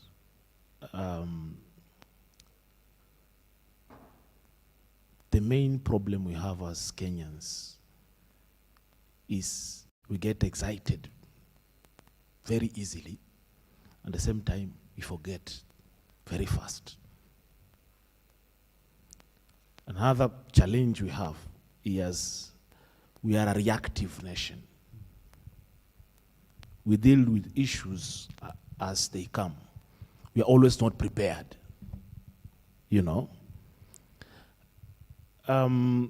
Whether young people will vote wisely and change the ideology in this country, or whether they'll betray, depends on what we do between now and the general election.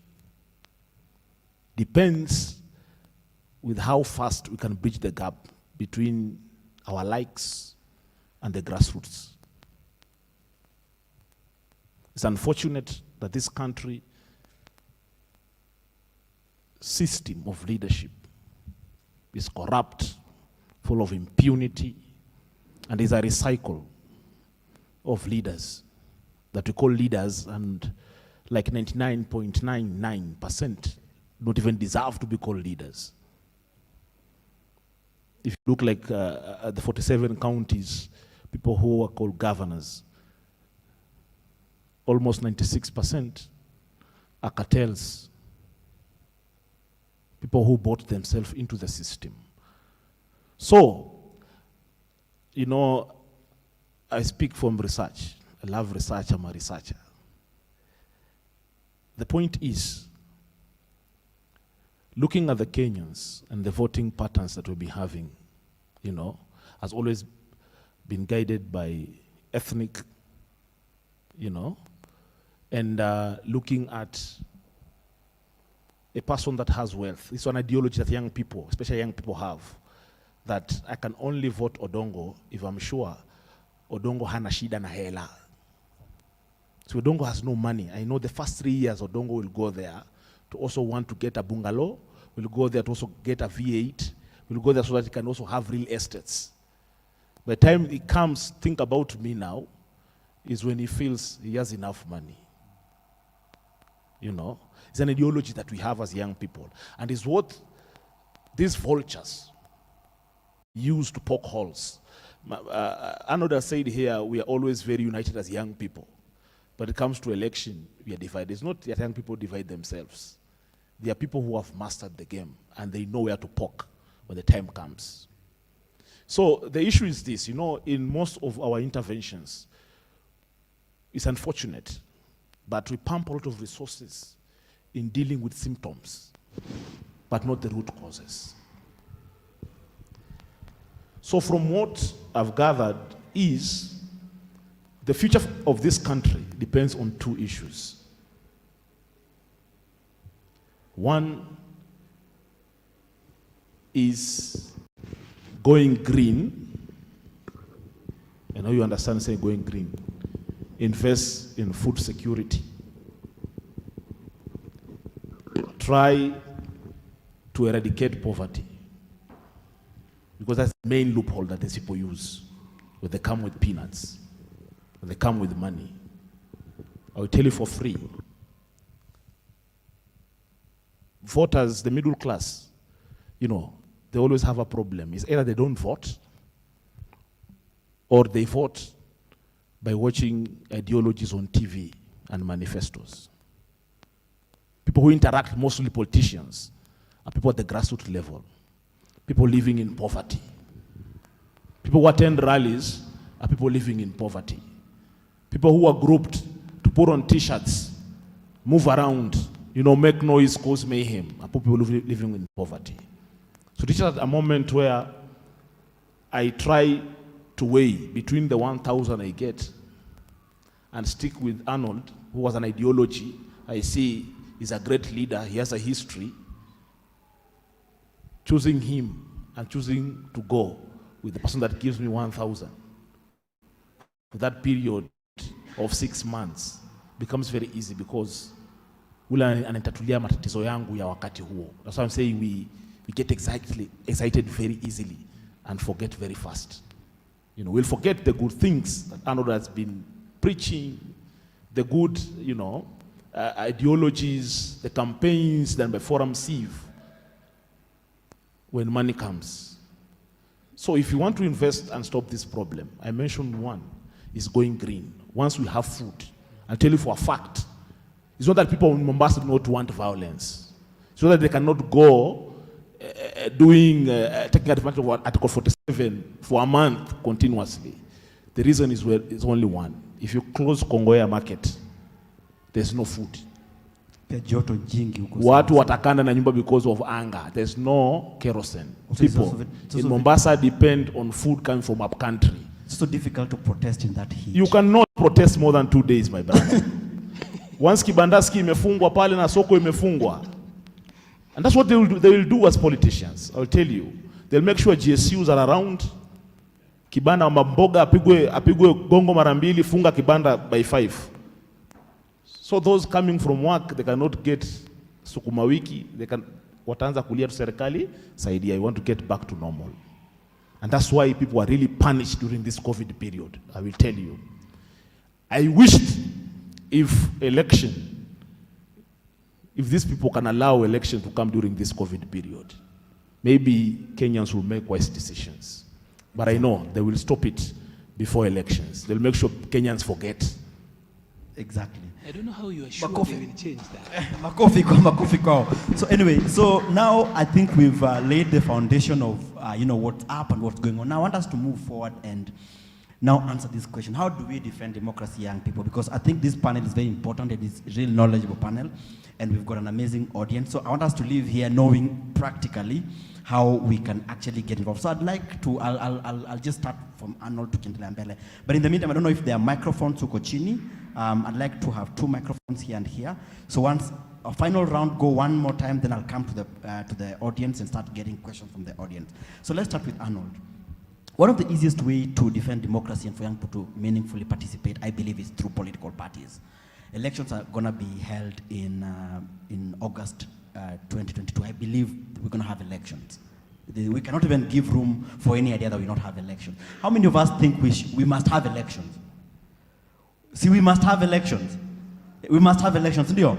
Ndio tume wa mafala nyumbani, ndio? We've got to do that, you know. So, Arnold, I don't know whether you're conversant with this, but perhaps you could walk a young person who wants to meaningfully participate in the next elections. Avenues available. It could be either in the political primaries, could be whatever, like maybe 2 minutes, yeah. So first of all, it's important to disabuse this notion that democracy equals elections. Democracy is much more than elections. Exactly. And if you just become a Democrat during the electoral period, you're a failed one. You're not going anywhere. Because democracy is a whole set of things. It's beyond just elections. You can actually have regular elections and they are not democratic. So elections in and of themselves are not necessarily even an indicator for elections, because politicians and even dictators have found that they get legitimacy out of elections. So they hold them regularly and get 99% of all the votes. Now, we have Mr. 98% in Kenya right now. We even have got a one in the neighborhood. So even as I just try to take you through the process around how you get what I want to call a democratic cycle. Something like that doesn't exist. Normally we have got a budget cycle, an electoral cycle, and all the others, a policy cycle et al. But I want us to look at the bigger picture of what democracy is and what role you can play. I'd like to actually say this, that somebody said that the price of liberty is eternal vigilance. Just because we had democracy yesterday does not guarantee that there will be democracy today. There will always be a tyrant trying to wake up amongst ourselves. And he will be one of our kind. Do not think that some aliens will come from space and then try to bring the dictatorship here. Amongst you here is a potential tyrant, just waiting for an opportunity. So let's have that in mind, that democracy is not a program. We cannot then look at democracy from a programmatic approach where we have got such like things that are out there. If it's not inculcated, and that is where you realize that we are trying to put it into our education system, it's actually permeated everywhere. You look at Article 10, and it's talking about a participatory way of doing or managing public affairs. So democracy is much bigger. It's bigger than that. You know, when you keep quiet because your tribesman is abusing the judiciary, but you make noise when somebody else is in power. So, Danish, just allow me to actually talk about a course as a generation. We are talking about the voices of young people in democracy. So you will actually find where you actually fall in. I am a millennial myself. I think Mbuki should be, you were born in 1990 what? Okay. So when we talk about young people, we need to classify them appropriately so that we know whom we are dealing with. So there are millennials, there are Generation Zers, and then we have got the Alpha generation. All those, we look at them as young people. Millennials are anything that was born after 1980. And then it's 1980 to 1996. 1996. Then from 1996 coming on, we have got what we call the Generation Zers. I am mentioning that because a number of them have now become majority, as in they've gotten to the age of majority. And then now we've got the Alpha generation. Now, millennials like myself are very, very, very selfish. It's about my house, my degree, my wife, my children, and everything about myself.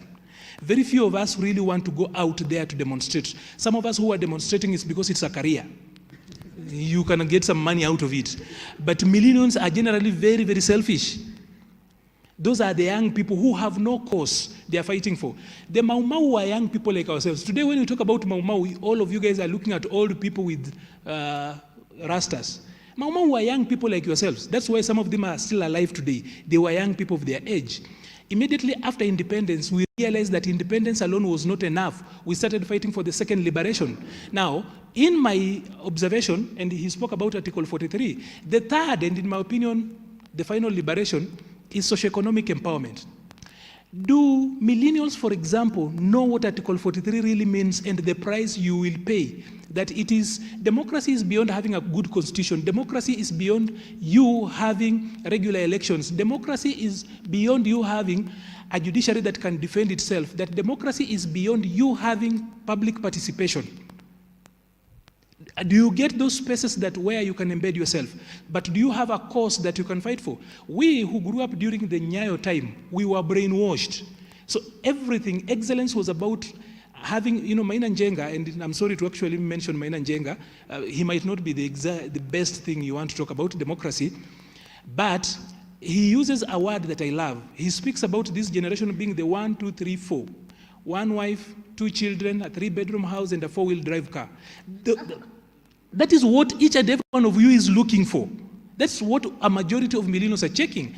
Then there is now the Generation Zers. A number of them are now becoming adults, they're in college, they now can vote. They are the same number with the millennials. Well, Murkomen, Sakaja, those are millennials. They are not your age mates. They don't even reason like you. You say they are young people, but their interests are not the same as yours, right? That's why I still feel that we need to bring the youth age down. You know, being 18 to 35 is a damning 17 years. The child who was born when you are 1 year into being a youth becomes a youth when you are just turning out of being a youth. I do not think an 18-year-old and a 30-year-old have got the same interests, for example. I do not think that a 34-year-old, for example, has got the same interest with a 24-year-old. So bunching people together is to tell them, you guys are young, you know, like young junior elders like myself. No, you guys are still young, so that we do not then look at the bigger things. The UN defines youth as 15 to 24, right? This guy is somebody at 30 and is still calling himself youth. That is a scandal. You know, we just need, as in they should actually sit away. So we need to redefine youth, because you know why my argument is that way? Because these are the people of Kenya. When I was reading, I have realized a number of you are Christians. When I was introduced to Christianity, we were talking about the children of Israel fought the Amalekites, the children of Israel fought the Hittites, they fought all those Hittites. Then we would joke, where were the adults of Israel? Watu wakubwa wa Israel walikuwa wapi when the children of Israel were fighting all these people? Now, I will ask you this. You look at people between 18 and 35, and that is the bulk of the population of this country. How ndio watu wa hii nchi? So when we continuously insist bunching all those people, when are they going to become the people of this country and not the youth of this country? Because it is so easy to talk about the rights of young people, but we are doing very little about the responsibilities of young people. So your spaces in how to make this thing work is so easy.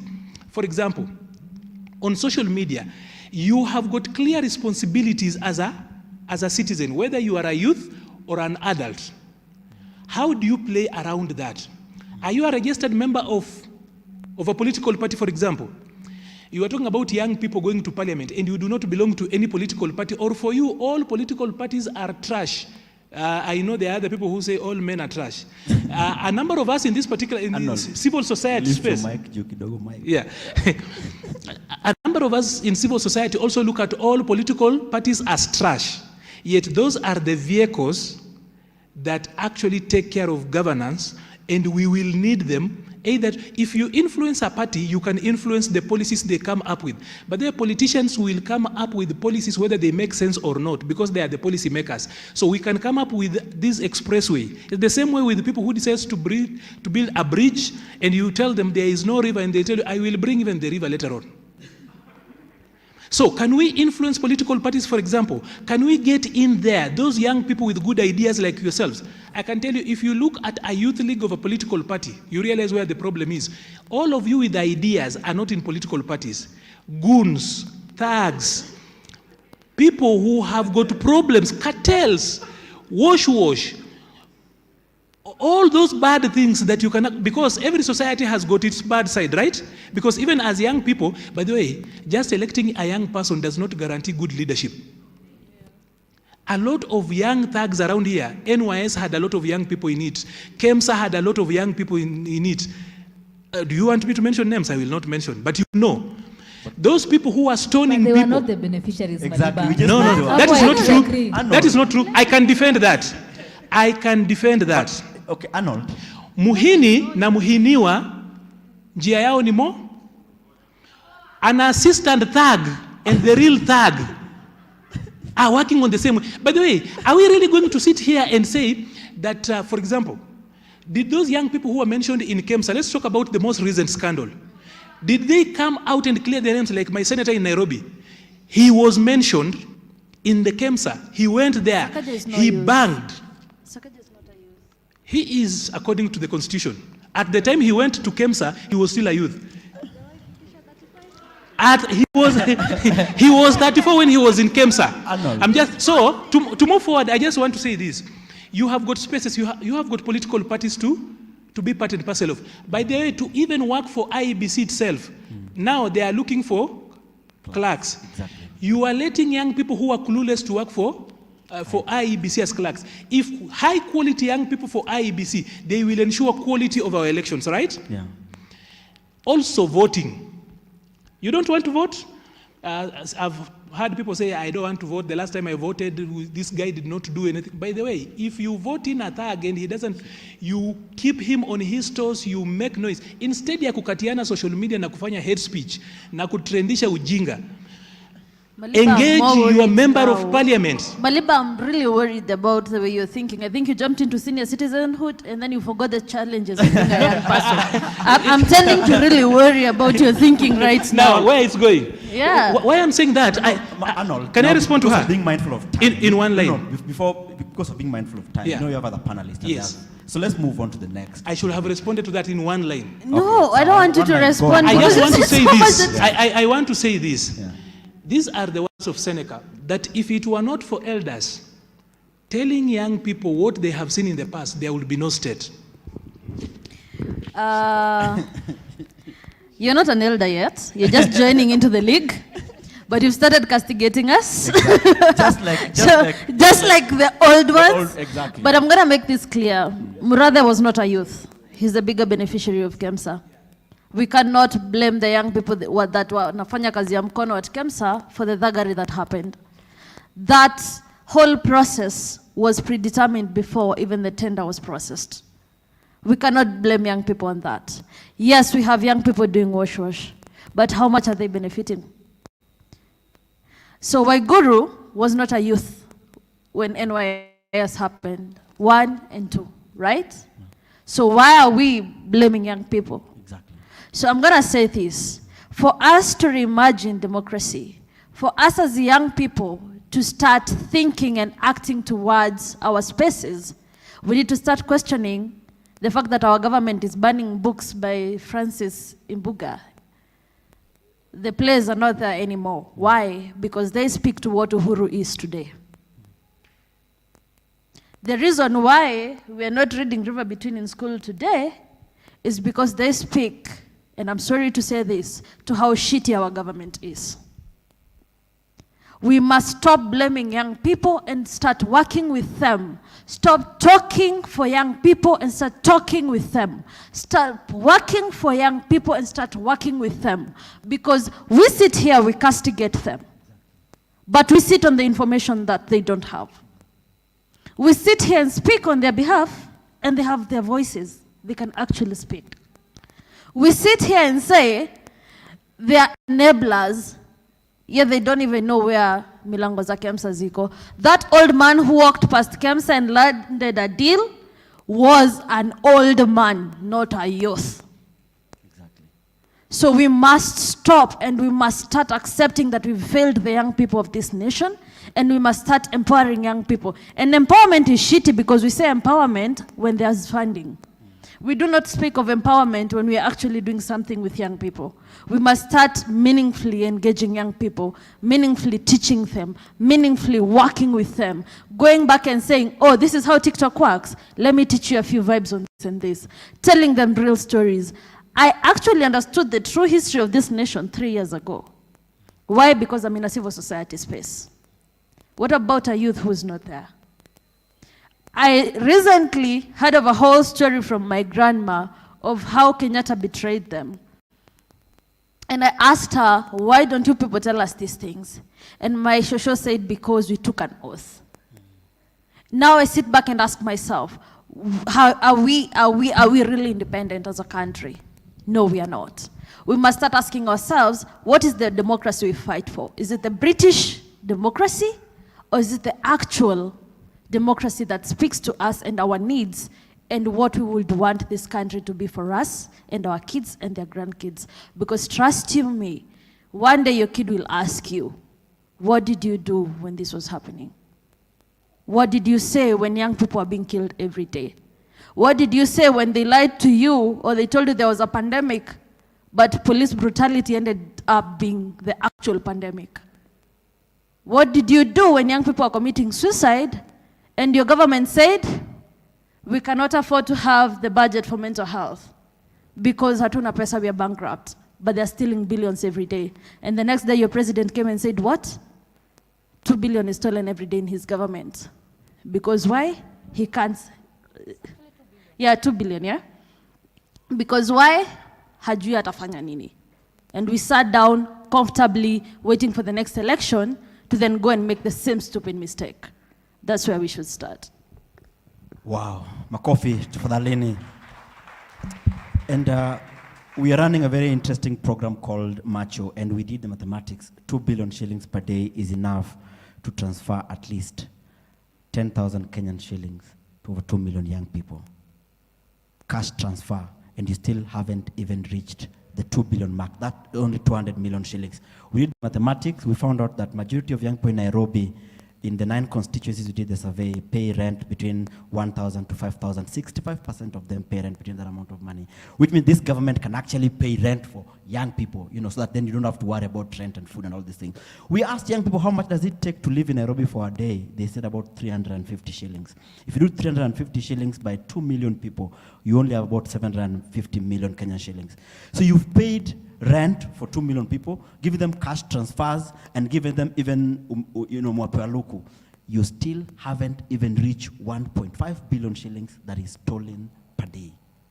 So if you imagine that for a second, then we cannot sit here and start blaming young people. Young people are victims. You are victims, by the way. You're victims because you still give taxes, either VAT and all this, and it's the taxes that they buy bullets that they use to kill us in the informal settlements.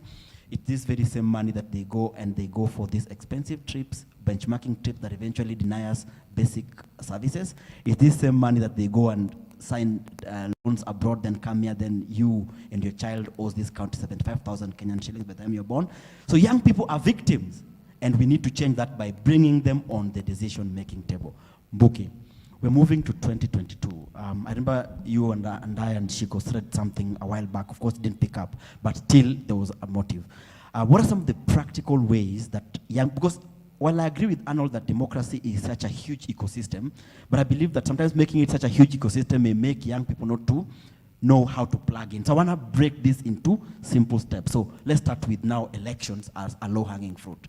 How can young people in next general elections, in practical ways, meaningfully participate to make sure that we have better leaders in office?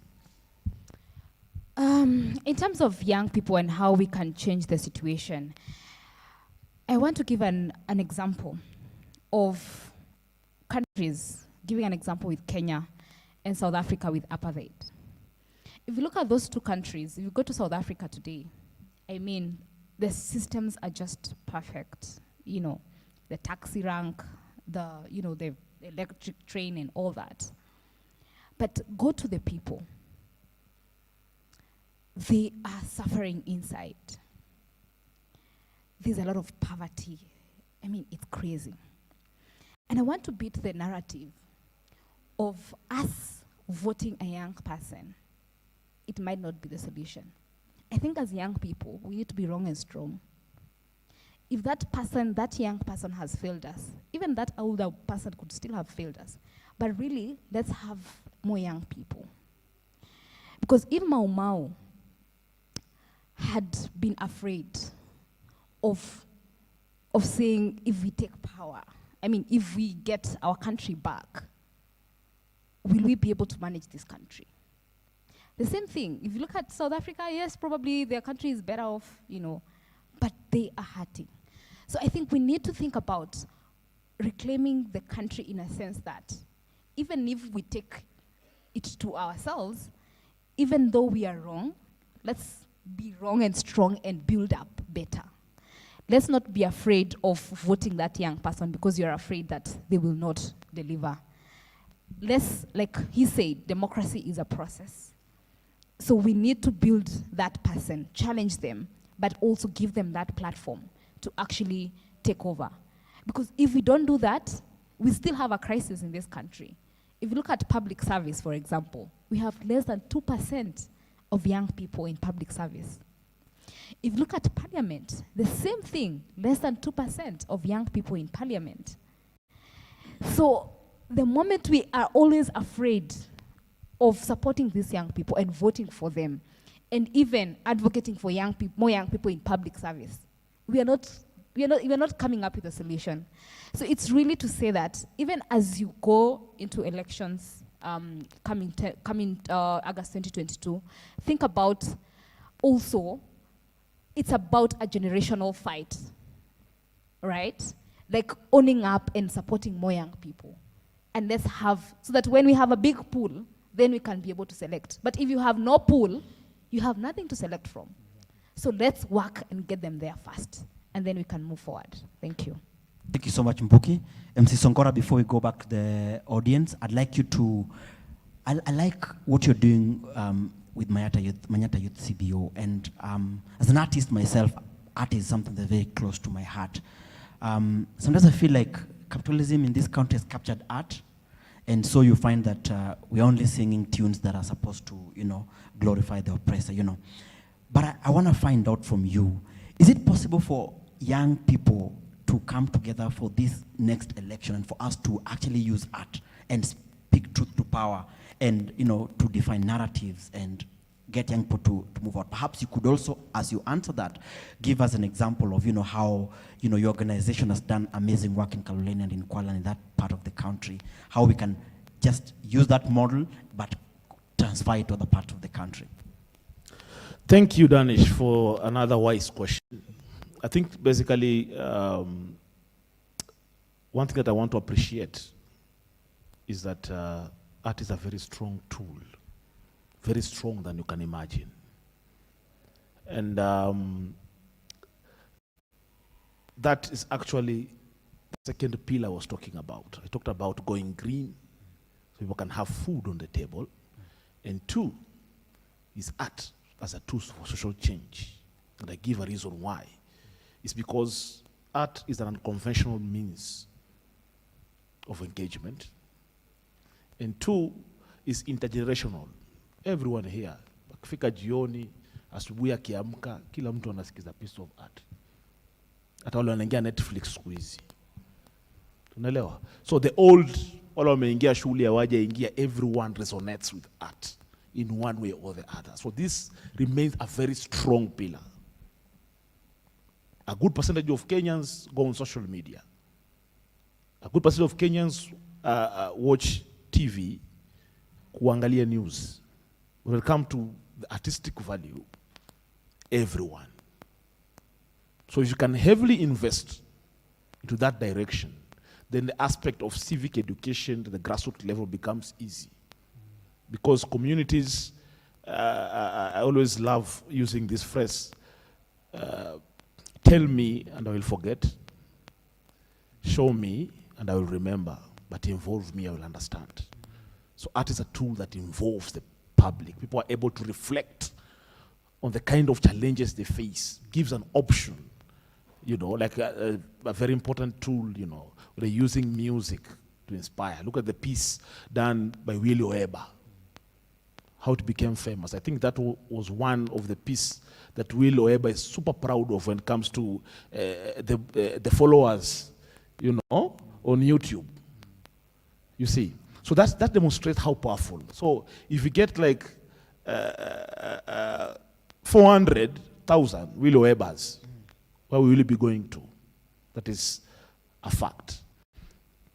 Going to the essence that possibilities of young people to form a cohesive force and make a difference in the next general election is, yes, I'm hopeful. I'm hopeful because I'm doing something at the grassroots level.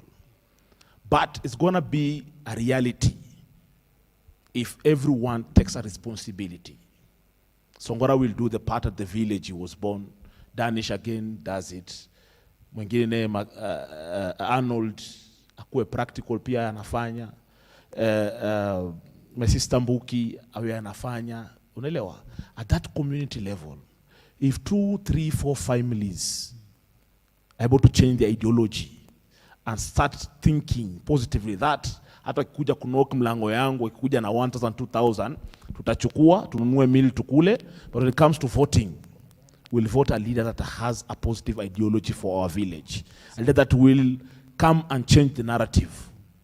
And I want to acknowledge the fact that Arnold ameongea hapa a very important message, that the problem is not having young people into leadership.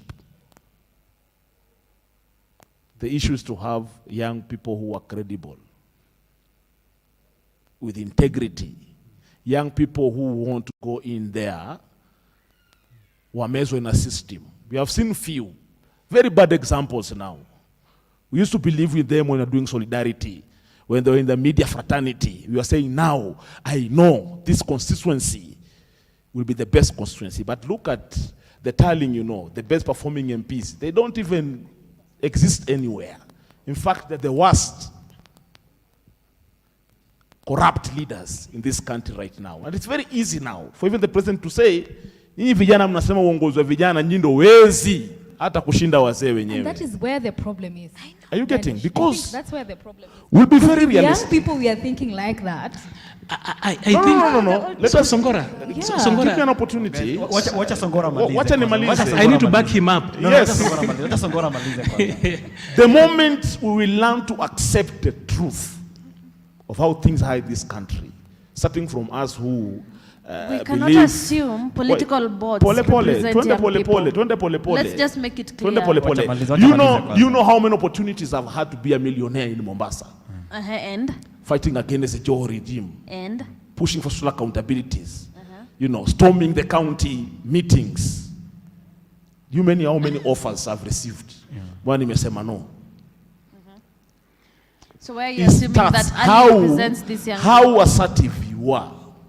You know, we'll be speaking here for so many activists here, but if a politician comes here and gives an offer of only 2 million shillings, will you still stand with the same ideology you have right now? I've been offered money to join political parties. So how many Njokis, how many Songoras? My name is Shiko, but this Shiko. is it.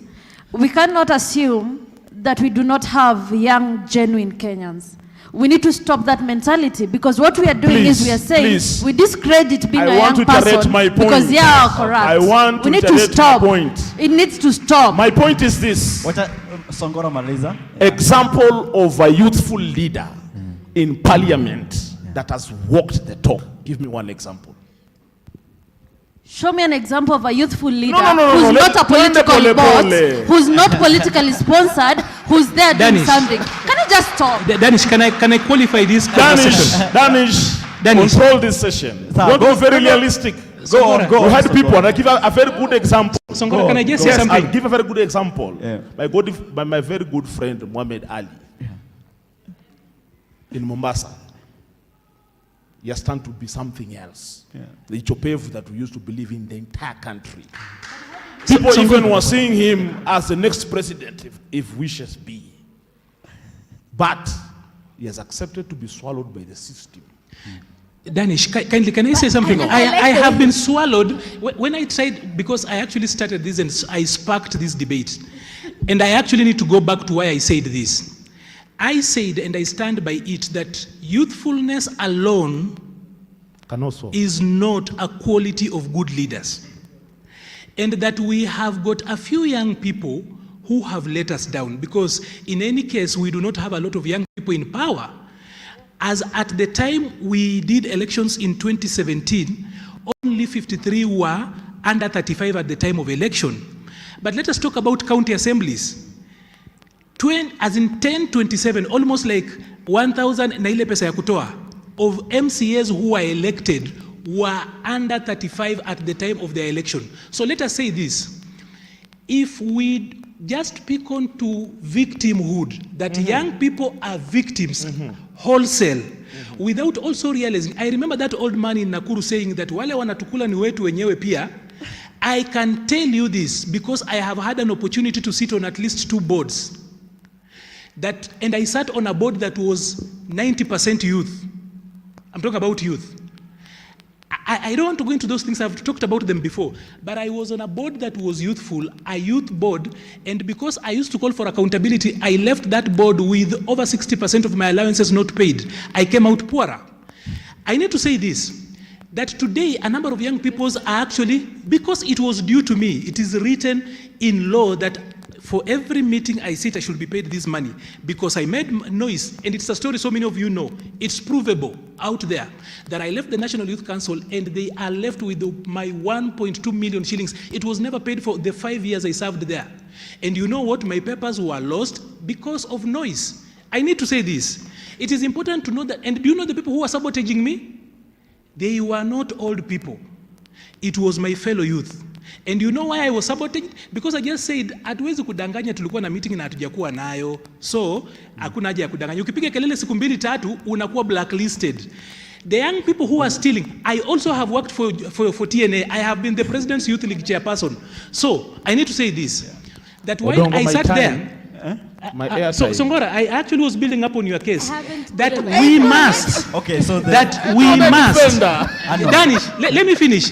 That when we speak about bringing young people, just being youth in itself is not a qualification of good leaders. Also being an old person is not. The people who vote for these bad leaders are not old people. And let me just comment. So we must stop pointing fingers and also look into the mirror and say that we also share blame. I know what you're telling us. When we do that on that day, we will change this country. Otherwise, we are going to be, we will take on victimhood every day and we will not change. Okay, Arnold, thank you so much. You've made your point. Mbuki kidogo, just give me a minute. Songora, maliza your point. I said one thing before I started here. Yeah, in a minute.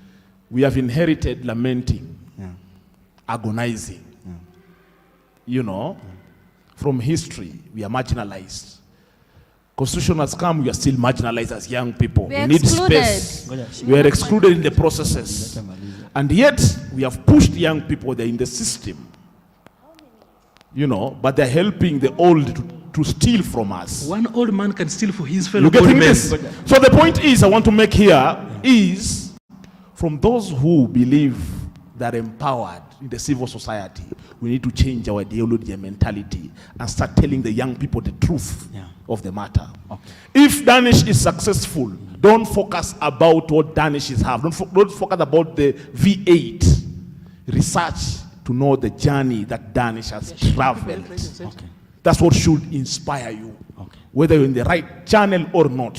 So here the issues of youth with politics, you must be honest. They must know they are going out there to fight against vouchers. People who are ready to kill, people ready to bribe, people who are there ready to buy even your wife who is supporting you, Odongo, might end up not voting for you.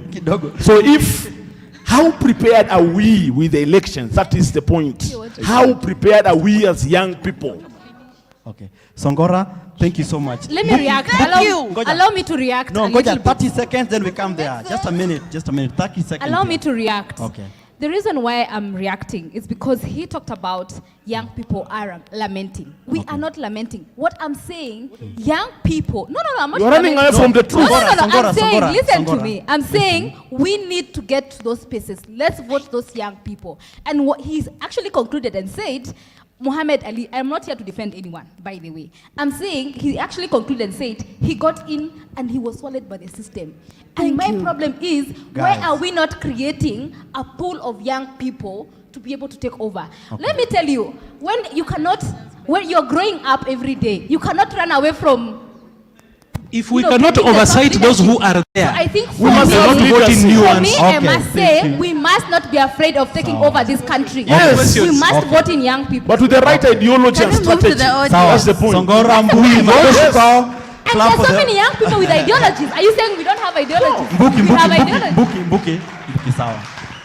Guys, what you're seeing there is passion. That's what passion looks like.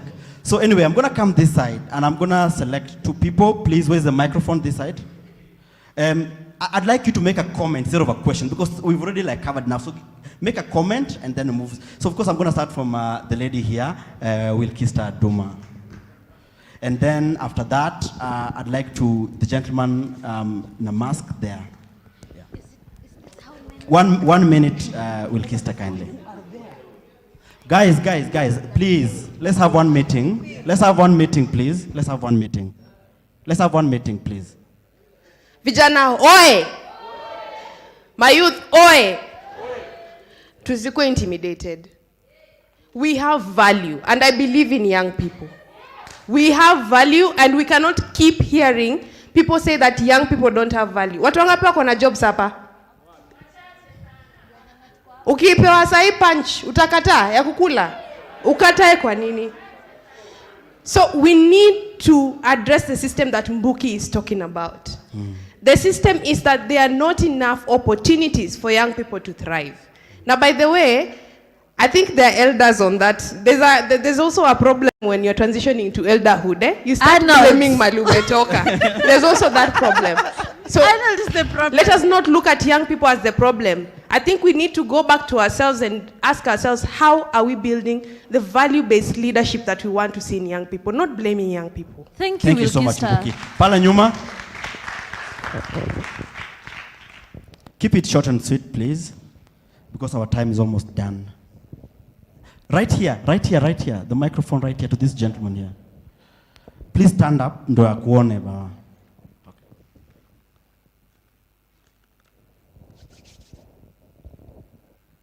Okay, good afternoon. I think I love to speak in Swahili for najua kuna wasagetu. You know what? I seated here from the morning, na kitu nimelaneti. Those people actually they spoke about IEBC, and if I'm not wrong, they say that when you go to that SCEBS, the Kenya Brief Statistics, when you look at the age difference, they say that youth, the majority, and IEBC list were somehow 50-50. But the ground inasema hivi. I've been to the ground. The reason why is sometimes hata mayouth wengi sitawadanganya. If that guy was buying for a seat, I don't know which position, the MCA, whatever, hatuna imani na IEBC. Do you know why? From the day, these things my mom used to tell me that, unajua hapa Kenya, president tu anachaguliwa kwa board. And that deep state, hiyo kitu kama hiyo, na actually it has come to pass and I've realized actually it's true. So hata wengine wakienda kuvote, don't tell a youth to go wake up, vote, your vote will change this country. No. Those people, from what I understand, that they usually know who is going to be the president of the Republic of Kenya. So hata wakichukuanga do wanadishi, so you don't blame on that. Because this politician, they will always bring us a solution for the problem they created. Thank you. Makofi kwa kitafadhali. Please come this side. The gentleman with so much passion na kofia pale, mpe microphone. and then that lady pale nyuma, and then I'll come to the second round. So yeah, just keep it 1 minute. I'd like you to make a comment instead of a question, please. Please also tell us your name and where you're coming from. I'd love to hear your name. Okay, naitwa Sijenyi. Okay. Yeah, I'm a winning aspirant, Siaya, one of the wards there. Okay. So, swali yangu, I may not want to be radical to the gender female, but I want to ask Maliba and MC. So, to Maliba have been vying for like 3 times. So, to us, we may confirm is a seasonal failure, I'm a loser. Yes, maybe a perennial. So, sitting there, maybe, you need to convince us. What now will make me, who may want to win, that a young person will now go and not wait again for the 3rd time to win? I think that's very clear. Okay. Now to MC. MC have said that we are all activists. In fact, mine is in the rural, I'm using my social media just to tackle the lazy people who are in seats. But now you are trying to tell us that we need to synergize as the local and the national. But you find, for me, the reason why I'm doing my activism is to make somebody work at home with no pay. But somebody in Nairobi is being paid to go on the roads. Somebody is sitting for allowance to go do the activism. Will those two people merge? So that's a question you need to answer. Thank you.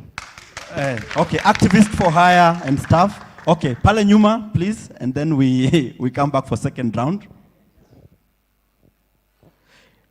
In the meantime, as Santiago Onyango Marco says, being youth alone does not guarantee us being an elected leader. Let's sell out our manifesto and convince other young people why they should vote us in. Let's get out of this youth syndrome. Please go on, tell us your name, and then if you have a comment, please make it. Hi, everyone. Hi. My name is Mabea. My question is, given the passion we have seen and the entire conversation, how far are we from talking about women and girls in leadership?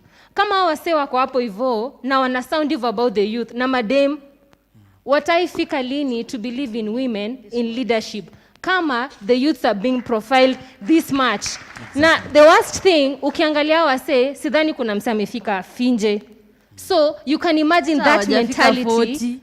I'm at a 40. You see, this is the sad part. Like to hear these people talking like that, and you can deduct to age group wako. So you can imagine how far long we have as a country to go. You know, tuko tuna job ingine mob sana hapa mbele yetu, and it's very, very unfortunate kusikia discussions kama hizi at this time. Exactly. I'd have loved if you selected one comment that made you feel like that. Let's come back this side again. So the gentleman having dreads here and pale nyuma, those two. If there is a question we need to respond to. No, just a minute, Arnold. I'll come back to you guys, please. Right here, there's a gentleman with the dreads pale and then kule nyuma. Keep it short and sweet, please. No. That one, that gentleman there. Sorry, but I'll come back to you still, so it's fine. Yeah. Okay, in the meantime, Richard Duncan David is agreeing with you. Big up Songora, ukweli kabisa. We have Jacqueline Oyo. Until we change the norm in the leadership space, then we can talk of youth inclusion in leadership. We have Richard Mwendwa saying, true that the gap between the Wasomi and Wanavijiji is a great divide and rule tool. Great panel. Your minute? Yeah. Yo, asante. Saseni. Poa sana. Saseni. Poa. Mbona mayutu mnakani kama mnaogopa? Saseni. Fiti. So, first and foremost, ningetamani kuanza na kusema history helps us to solve our future and current problems. And as a youth in this country, najua majority of us hata wajui history ya hii country. Majority. So, how do you expect us to solve our current and future problems? And lastly, ningetamani kusema sisi kama mayouth atuogopi kumake mistakes tukijaribu. Exactly. Tunaogopa kukosa kujaribu, tunaweza kosa kujua what it takes. Exactly. So, I'll pose a question back to the panelists.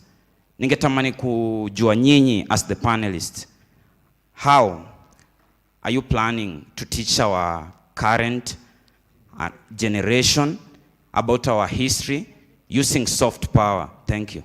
Thank you so much. Makofi kwake. Pale nyuma, the microphone pale nyuma. Duncan is saying, as young people, we should create the spaces without waiting to be given the space.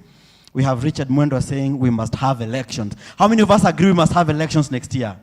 We must have elections next year. Kuna story ingine, sindio? Yeah, exactly. Good afternoon, everyone.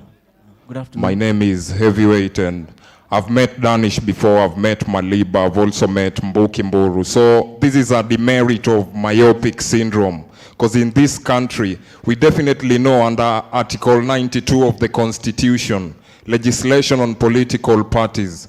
Then we also go again to the same constitution, legislation, hapo hivyo.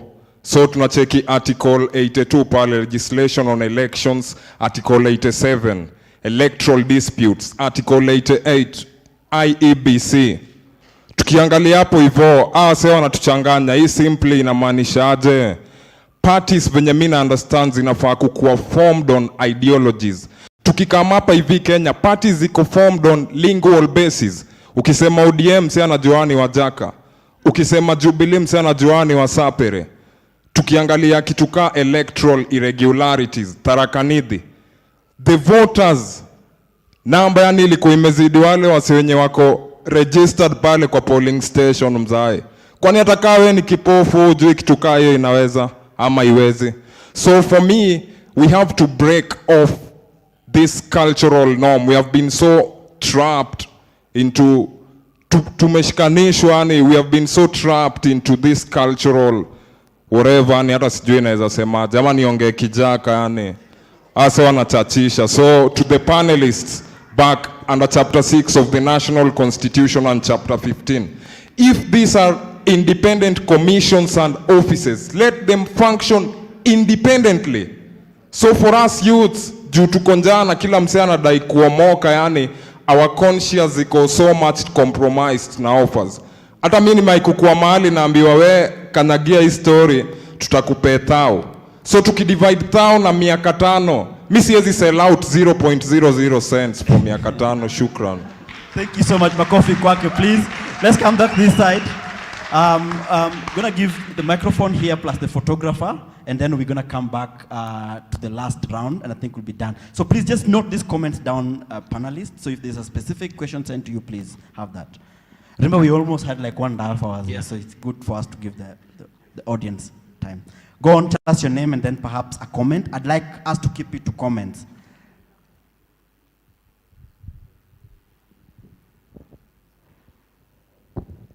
Yes, my name is Luoboy. I'm an artist, I'm a photographer, graphic designer, and also a human rights activist.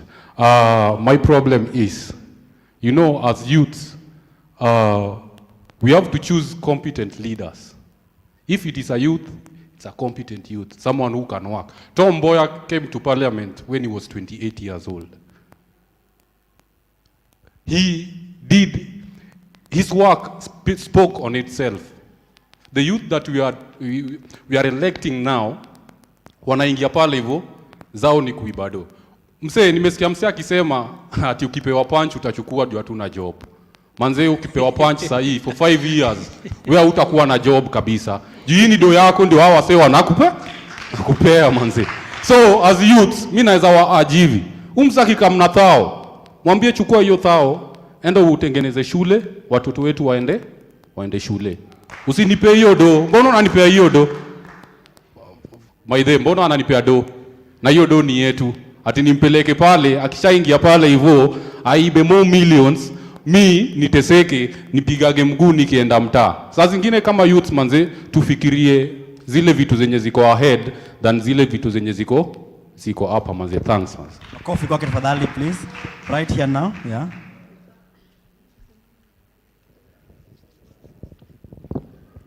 Okay, my name is Sylvia from Githurai Social Justice Center. First, I would like to dispute the fact that you encourage youth to join political parties. Who are the political leaders of these parties? The old. It's now time to tell the youth, we have already organized ourselves. Just teach us how to form our own political parties. That will be better, because if you tell me to join, for example, UDA, I will voice out my lamentations or I will not even conform to their policies. But who ends up making the decisions in those political parties? Just take the youth, it's high time for them to form their own political parties. And wataonyeshwa venye watasource do endelee kufanya hizi campaigns. With that, tutakuwa somewhere. Thank you. Thank you so much. Let's come back. And I think the person who has caused so much pain seems to be Arnold. So it'll definitely start. Arnold. So answer the questions and then clarify what you mean. In a minute, please. All of us as human beings, we have got biases, prejudices, and privileges depending on where we come from and how we are socialized. It cuts across all of us. Our experiences also can actually, sometimes somebody can tell you are rude and you are not rude in your heart, but that's how you are socialized. It could be your blind side. So I need to actually respond to a few things. First of all, starting with what Aduma said there. I'll tell you this, that I have been in this space for about 10 years. And if such like fora are places where we come to tell ourselves the things we want to hear, that is why it has failed for the time I have been part and parcel of it. We must tell ourselves the hard things that we want to tell. There are a lot of things we tell ourselves so that we feel good as young people. Like we have to create an us versus them so that like they are us. Like for example, the whole idea, the issue I raised in here, and because we've not listened to it 100% was that we have got young people there. If we cannot oversight those we have elected, the few that we have, and we just say, that doesn't matter, let us just talk about the others that are supposed to get in. Those who are there are as important as those we are about to bring in. So when we talk about oversighting and asking questions to those we have brought there, there is a reason why they go ahead of us. So such like fora is not about, by the way, I am actually beyond that age where I have to show up on a stage and make you feel good about yourself, say things that are popular. Because at the end of the day, I'll go home and cook my own ugali and eat and sleep. This is why I say that. That as young people, we love to go to places where we get emotional.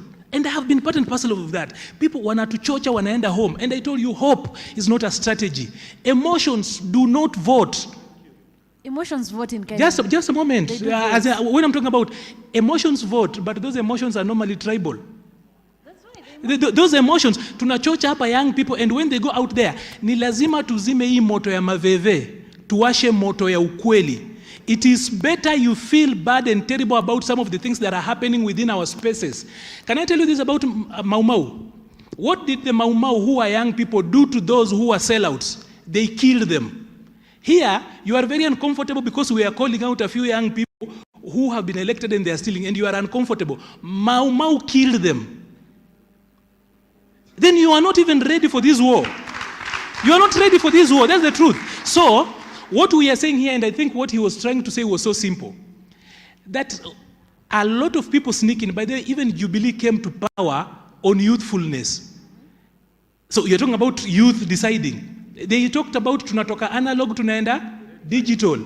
Now that analog is null and that digital is void. They are working together.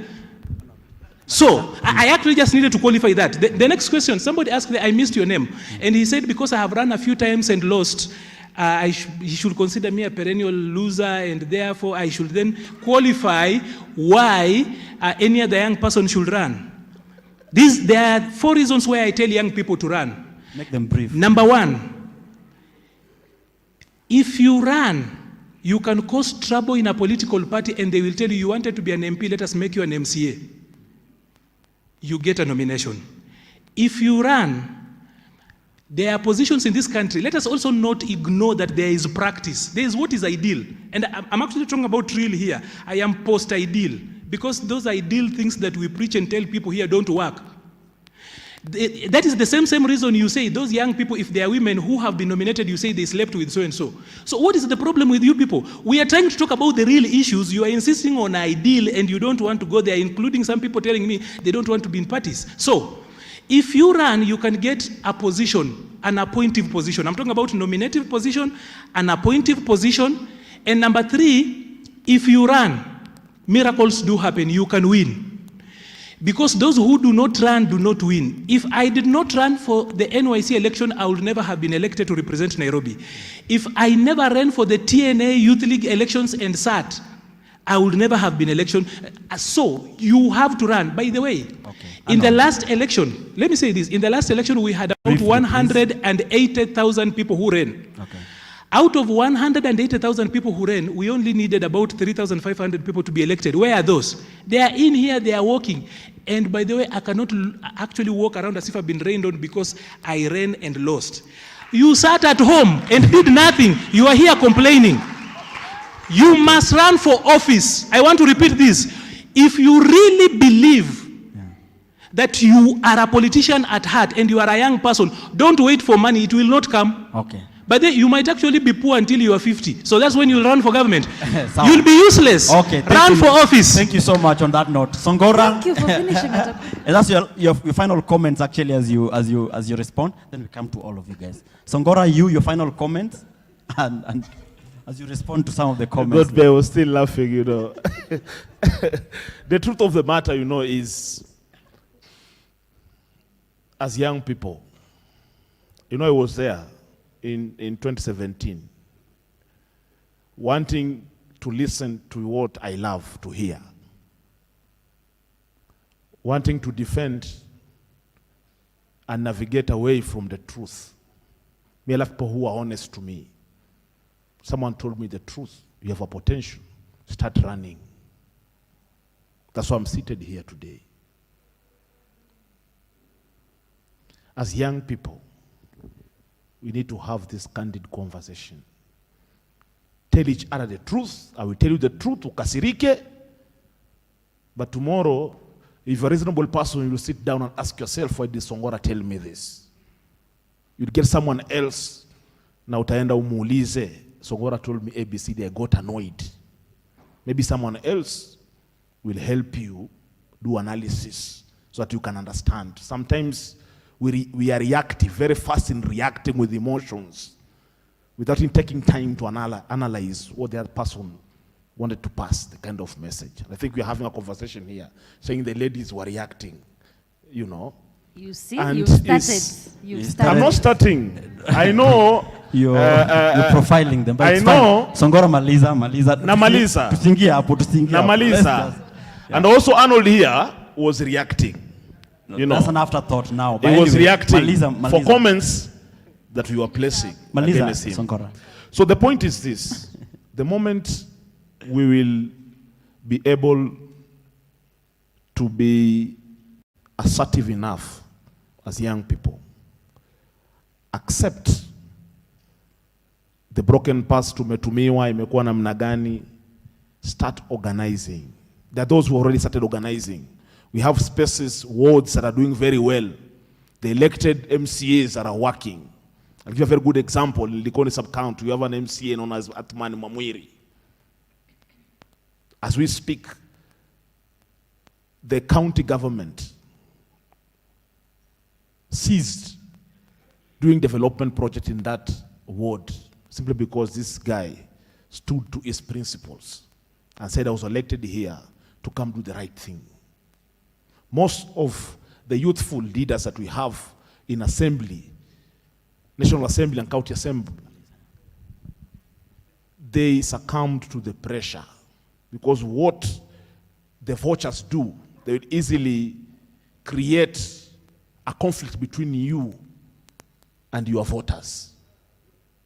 They won't pump in development to your ward. The next thing they'll tell your voters, the reason why you don't have development because your MCA Odongo does not want us to do development. Go ask your MCA why you don't have street lights. Go ask your MCA why you don't have cabros in your area. So this pressure, most of them succumb. So the point is, we must prepare our youthful leaders before they go there. Then number two, we must be sustainable in calling them out. You know, call them out. Come sit in this panel. Before you went to elections, this was your ideology. Today, I mentioned Muhammad Ali because before he went to power, his number one enemy was number 2, because he said he was corrupt, even did clips about him. But today, he is on his tail. So this is the question we're asking: where is the principled that's politics. leader that we saw? No permanent friend, no permanent Thank you. But now there's this. Now, if you want to change, we always need to have role models in the space that can give even us power as young people when you're campaigning for other young people, because we have voters who are women, we have voters who are older men in the society. They want us to prove as to why youthful leadership is effective in the space. Okay. And this they want to see, to hear and see examples. Thank you This so is as much. to why we have had women from the affirmative action as women representative. We have had women being voted in as constituency level, as MPs, is because those few had demonstrated leadership. They demonstrated what people wanted to see. And that's why we have MPs who are elected in areas in the context of Coast Region. We have elected MPs. Thank you so because much. there were examples. Thank you so much, Songora. Thank you. Makofi kwa Songora fadhalini. Mbuki, your final comments. I would like to react from my people here. So he concluded by saying, young people run for political office. In fact, I'll just quote, run for office. And what I'm saying here today is that we should not castigate those who are not doing the work that we're doing. What I'm saying is that young people need to run for office, and we need to support them. Like he gave an example of Mau Mau. Those who were killed because they were in Mau Mau. They were sellouts, and they were part of Mau Mau itself. Even outsiders. So my point is, if they were not in Mau Mau, first of all, fighting for that, and then became sellouts, then they would not. So my point is that even as we vote in young people, if they don't serve us, then we can remove them out of office. My point is, let's encourage young people to run for office. This country is ours. We cannot be afraid to take over. If we have cowards in here are afraid of leadership, just be there. Allow young people to vie and take those political offices. The question around what we can do about history. I know we have Okombozi Library that has information about the history, like has a genuine info. You know, our history is distorted. But we have one library called Okombozi, and probably Shiko probably has a better connection with that. So maybe she can address that better. But we have opportunities, and of course we have artists here, like Sogora here, and so many other artists that can even help be able to disseminate the genuine history of this country. And as I said, you know, just addressing the issue of patriotism.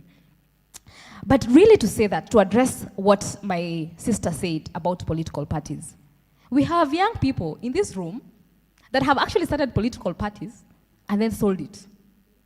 I don't want to name names. They are laughing now. And that is the problem. The problem is still within us. And then they're telling you to run for political office, and then they sell the political party. So I think we need to be honest with ourselves also. So let's encourage young people. If you form that political party, you have the muscle power, you have everything, let young people run for those political parties. And if young people get to those offices and they don't have ideologies, you have all the liberty to remove them. Like I say, democracy is a continuous process. So let's encourage more young people. And it's not about the syndrome, by the way. It's just ensuring that we are taking over this country, because we've been left out for a long time. Thank you. Shiko? I think I've had a few minutes that I've tried to figure out what Arnold and my dearest MCA here were eating before we came here. And I just realized one thing, just like Mbuki has said. Arnold told us about the Mau Mau and how they killed the sellouts. These are the two sellouts we have here. Because you cannot be a youth, go through the struggles of a young person, understand what it means. Arnold, your time came to an end. You've seen the struggle, you know the pain, then come here and castigate young people. They have all talked about Ali. Muhammad Ali was DP's bot. We will not use Muhammad Ali as an example of every young person in this country. We cannot sit here and say because Sakaja sold himself out. He sold himself out the moment he joined TNA. Why are we castigating these young people because of Sakaja? Then since Sakaja joined TNA, he's never gotten to 40. Stop calling him a young person. Can we move on? Can we move on? He's not a young person. We do not look at the people who've stolen from this country and from us and from our future and the future of our kids, then castigate ourselves for that. So let us wake up, let us rise up, let us stand for what we believe in, let us run for those offices. Because this means, unless we do it, unless we back each other, we are going nowhere. Thank you. Thank you so much. Makofi kwake. No, just a minute. No, just a minute, bro, a minute, bro, a minute. Kidogo tu. We also activists, just like you. Songora, yeah. Remind him the question. You remember it? Please respond. Just in less than a minute, please. Thank you so much. My brother, the gap between the elite, made it activists. Someone mentioned a name that is not pleasing. They hired the activists. And those the grassroots level. One thing we want to appreciate, I will tell you, activists at the grassroots level live with the experience. They engage with the real problems mashinani. Activists at the national level learn from reports mashinani. They read in the context. They contextualize and then come give examples. You see? Very few do what is called practical field engagement. And there's a problem, but it's a discussion for another day. Thank you so much, Songora. Now, the issue is, the moment we want to run the youthful society as an organization with a very clear roadmap, a strategic plan, something that joins us together as young people, something we identify it with. I'm saying looking for a common ground. Songora Maliza. So that, Maliza, please. Yes. Okay. So, and this is what can join grassroots ambassadors and the national ambassadors, sharing the same vision. If you're saying here, we want to have a credible government come 2022, and this vision is shared from the national level to the grassroots level, and there are strategies that have been laid, you know, I think we need to start acting like the political parties. Okay. We have our own youthful political party that has ideologies that resonate with us. Okay. And strategy number one is to invest on arts as a tool for change. Okay. We're going to make a difference in this country. Songora, Hallelujah. thank you so much. Thank you so much. Makofi kwa Songora and the entire team. I know there are a lot of comments here, but we still have a hashtag defending democracy. By all means, put all those comments there. As we come to an end, I'd like to say this, that it's not the responsibility of people who are able differently to break down the barriers in society that limit their meaningful participation. It's not the responsibility. You cannot blame somebody who doesn't find a ramp here to come on the panel. Then when he's not able to come to the panel here, you ask him, why are you lamenting down there? Yet it's your work to break down that and make a ramp to come here. That's something we do in disability advocacy work. That's the same way we need to participate with young people. You cannot blame people who are disenfranchised, people who are, who have gone through an education system that barely equips them for the real world. You cannot blame people who are going home and they're not able to pay rent and to pay bills and to live. It's not because they want. How many young people are qualified in this country? How many graduates do we have here? So many, yet there are not enough jobs for them. But you cannot blame these people and start saying that, oh, the nation is messed up because of you. Yet the people who are stealing from you are the ones who want to cheer on.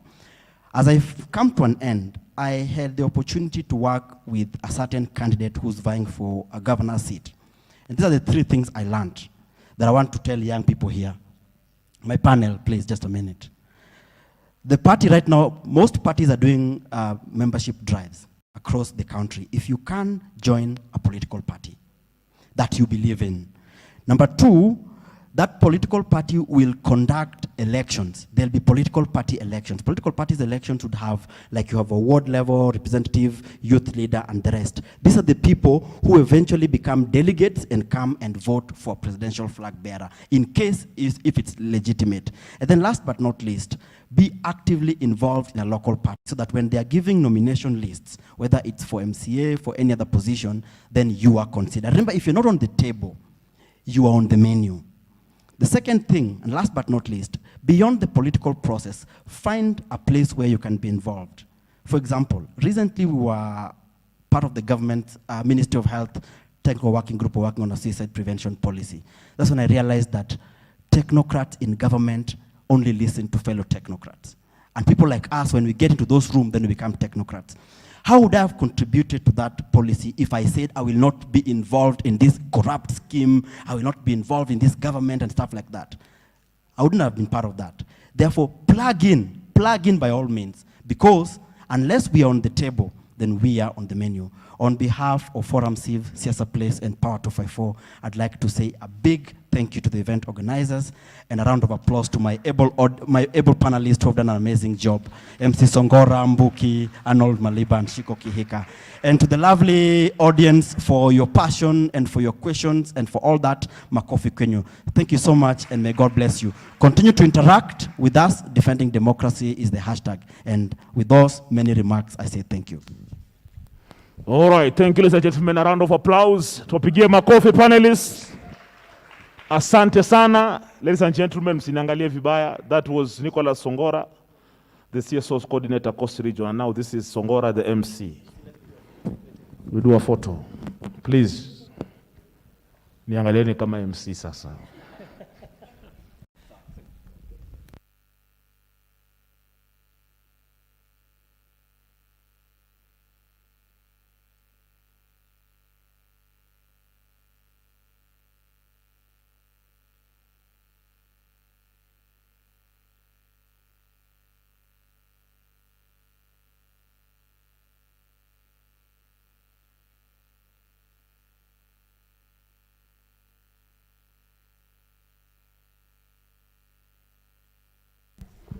Disclaimer, that photo cannot be used anywhere because there was no social distance and some panelists never had masks.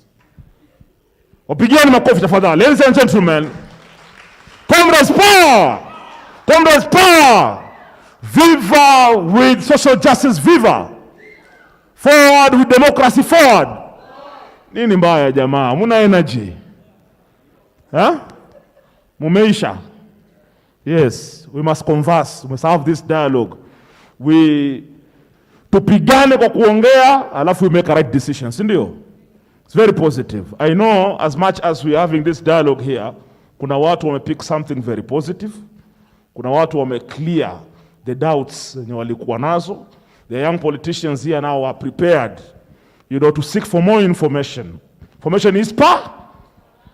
Article 35 grants you the right and opportunity for you to seek for information. So ladies and gentlemen, I'd like to say that this marks the end of our day today.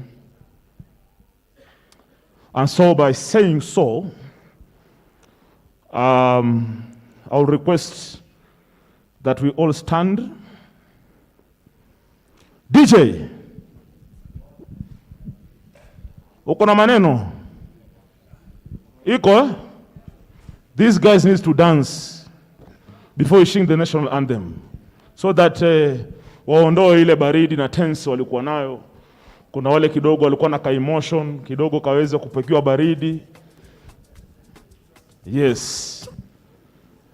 DJ. All right. We go. I want to see the dancers in the house. Buko. Hey!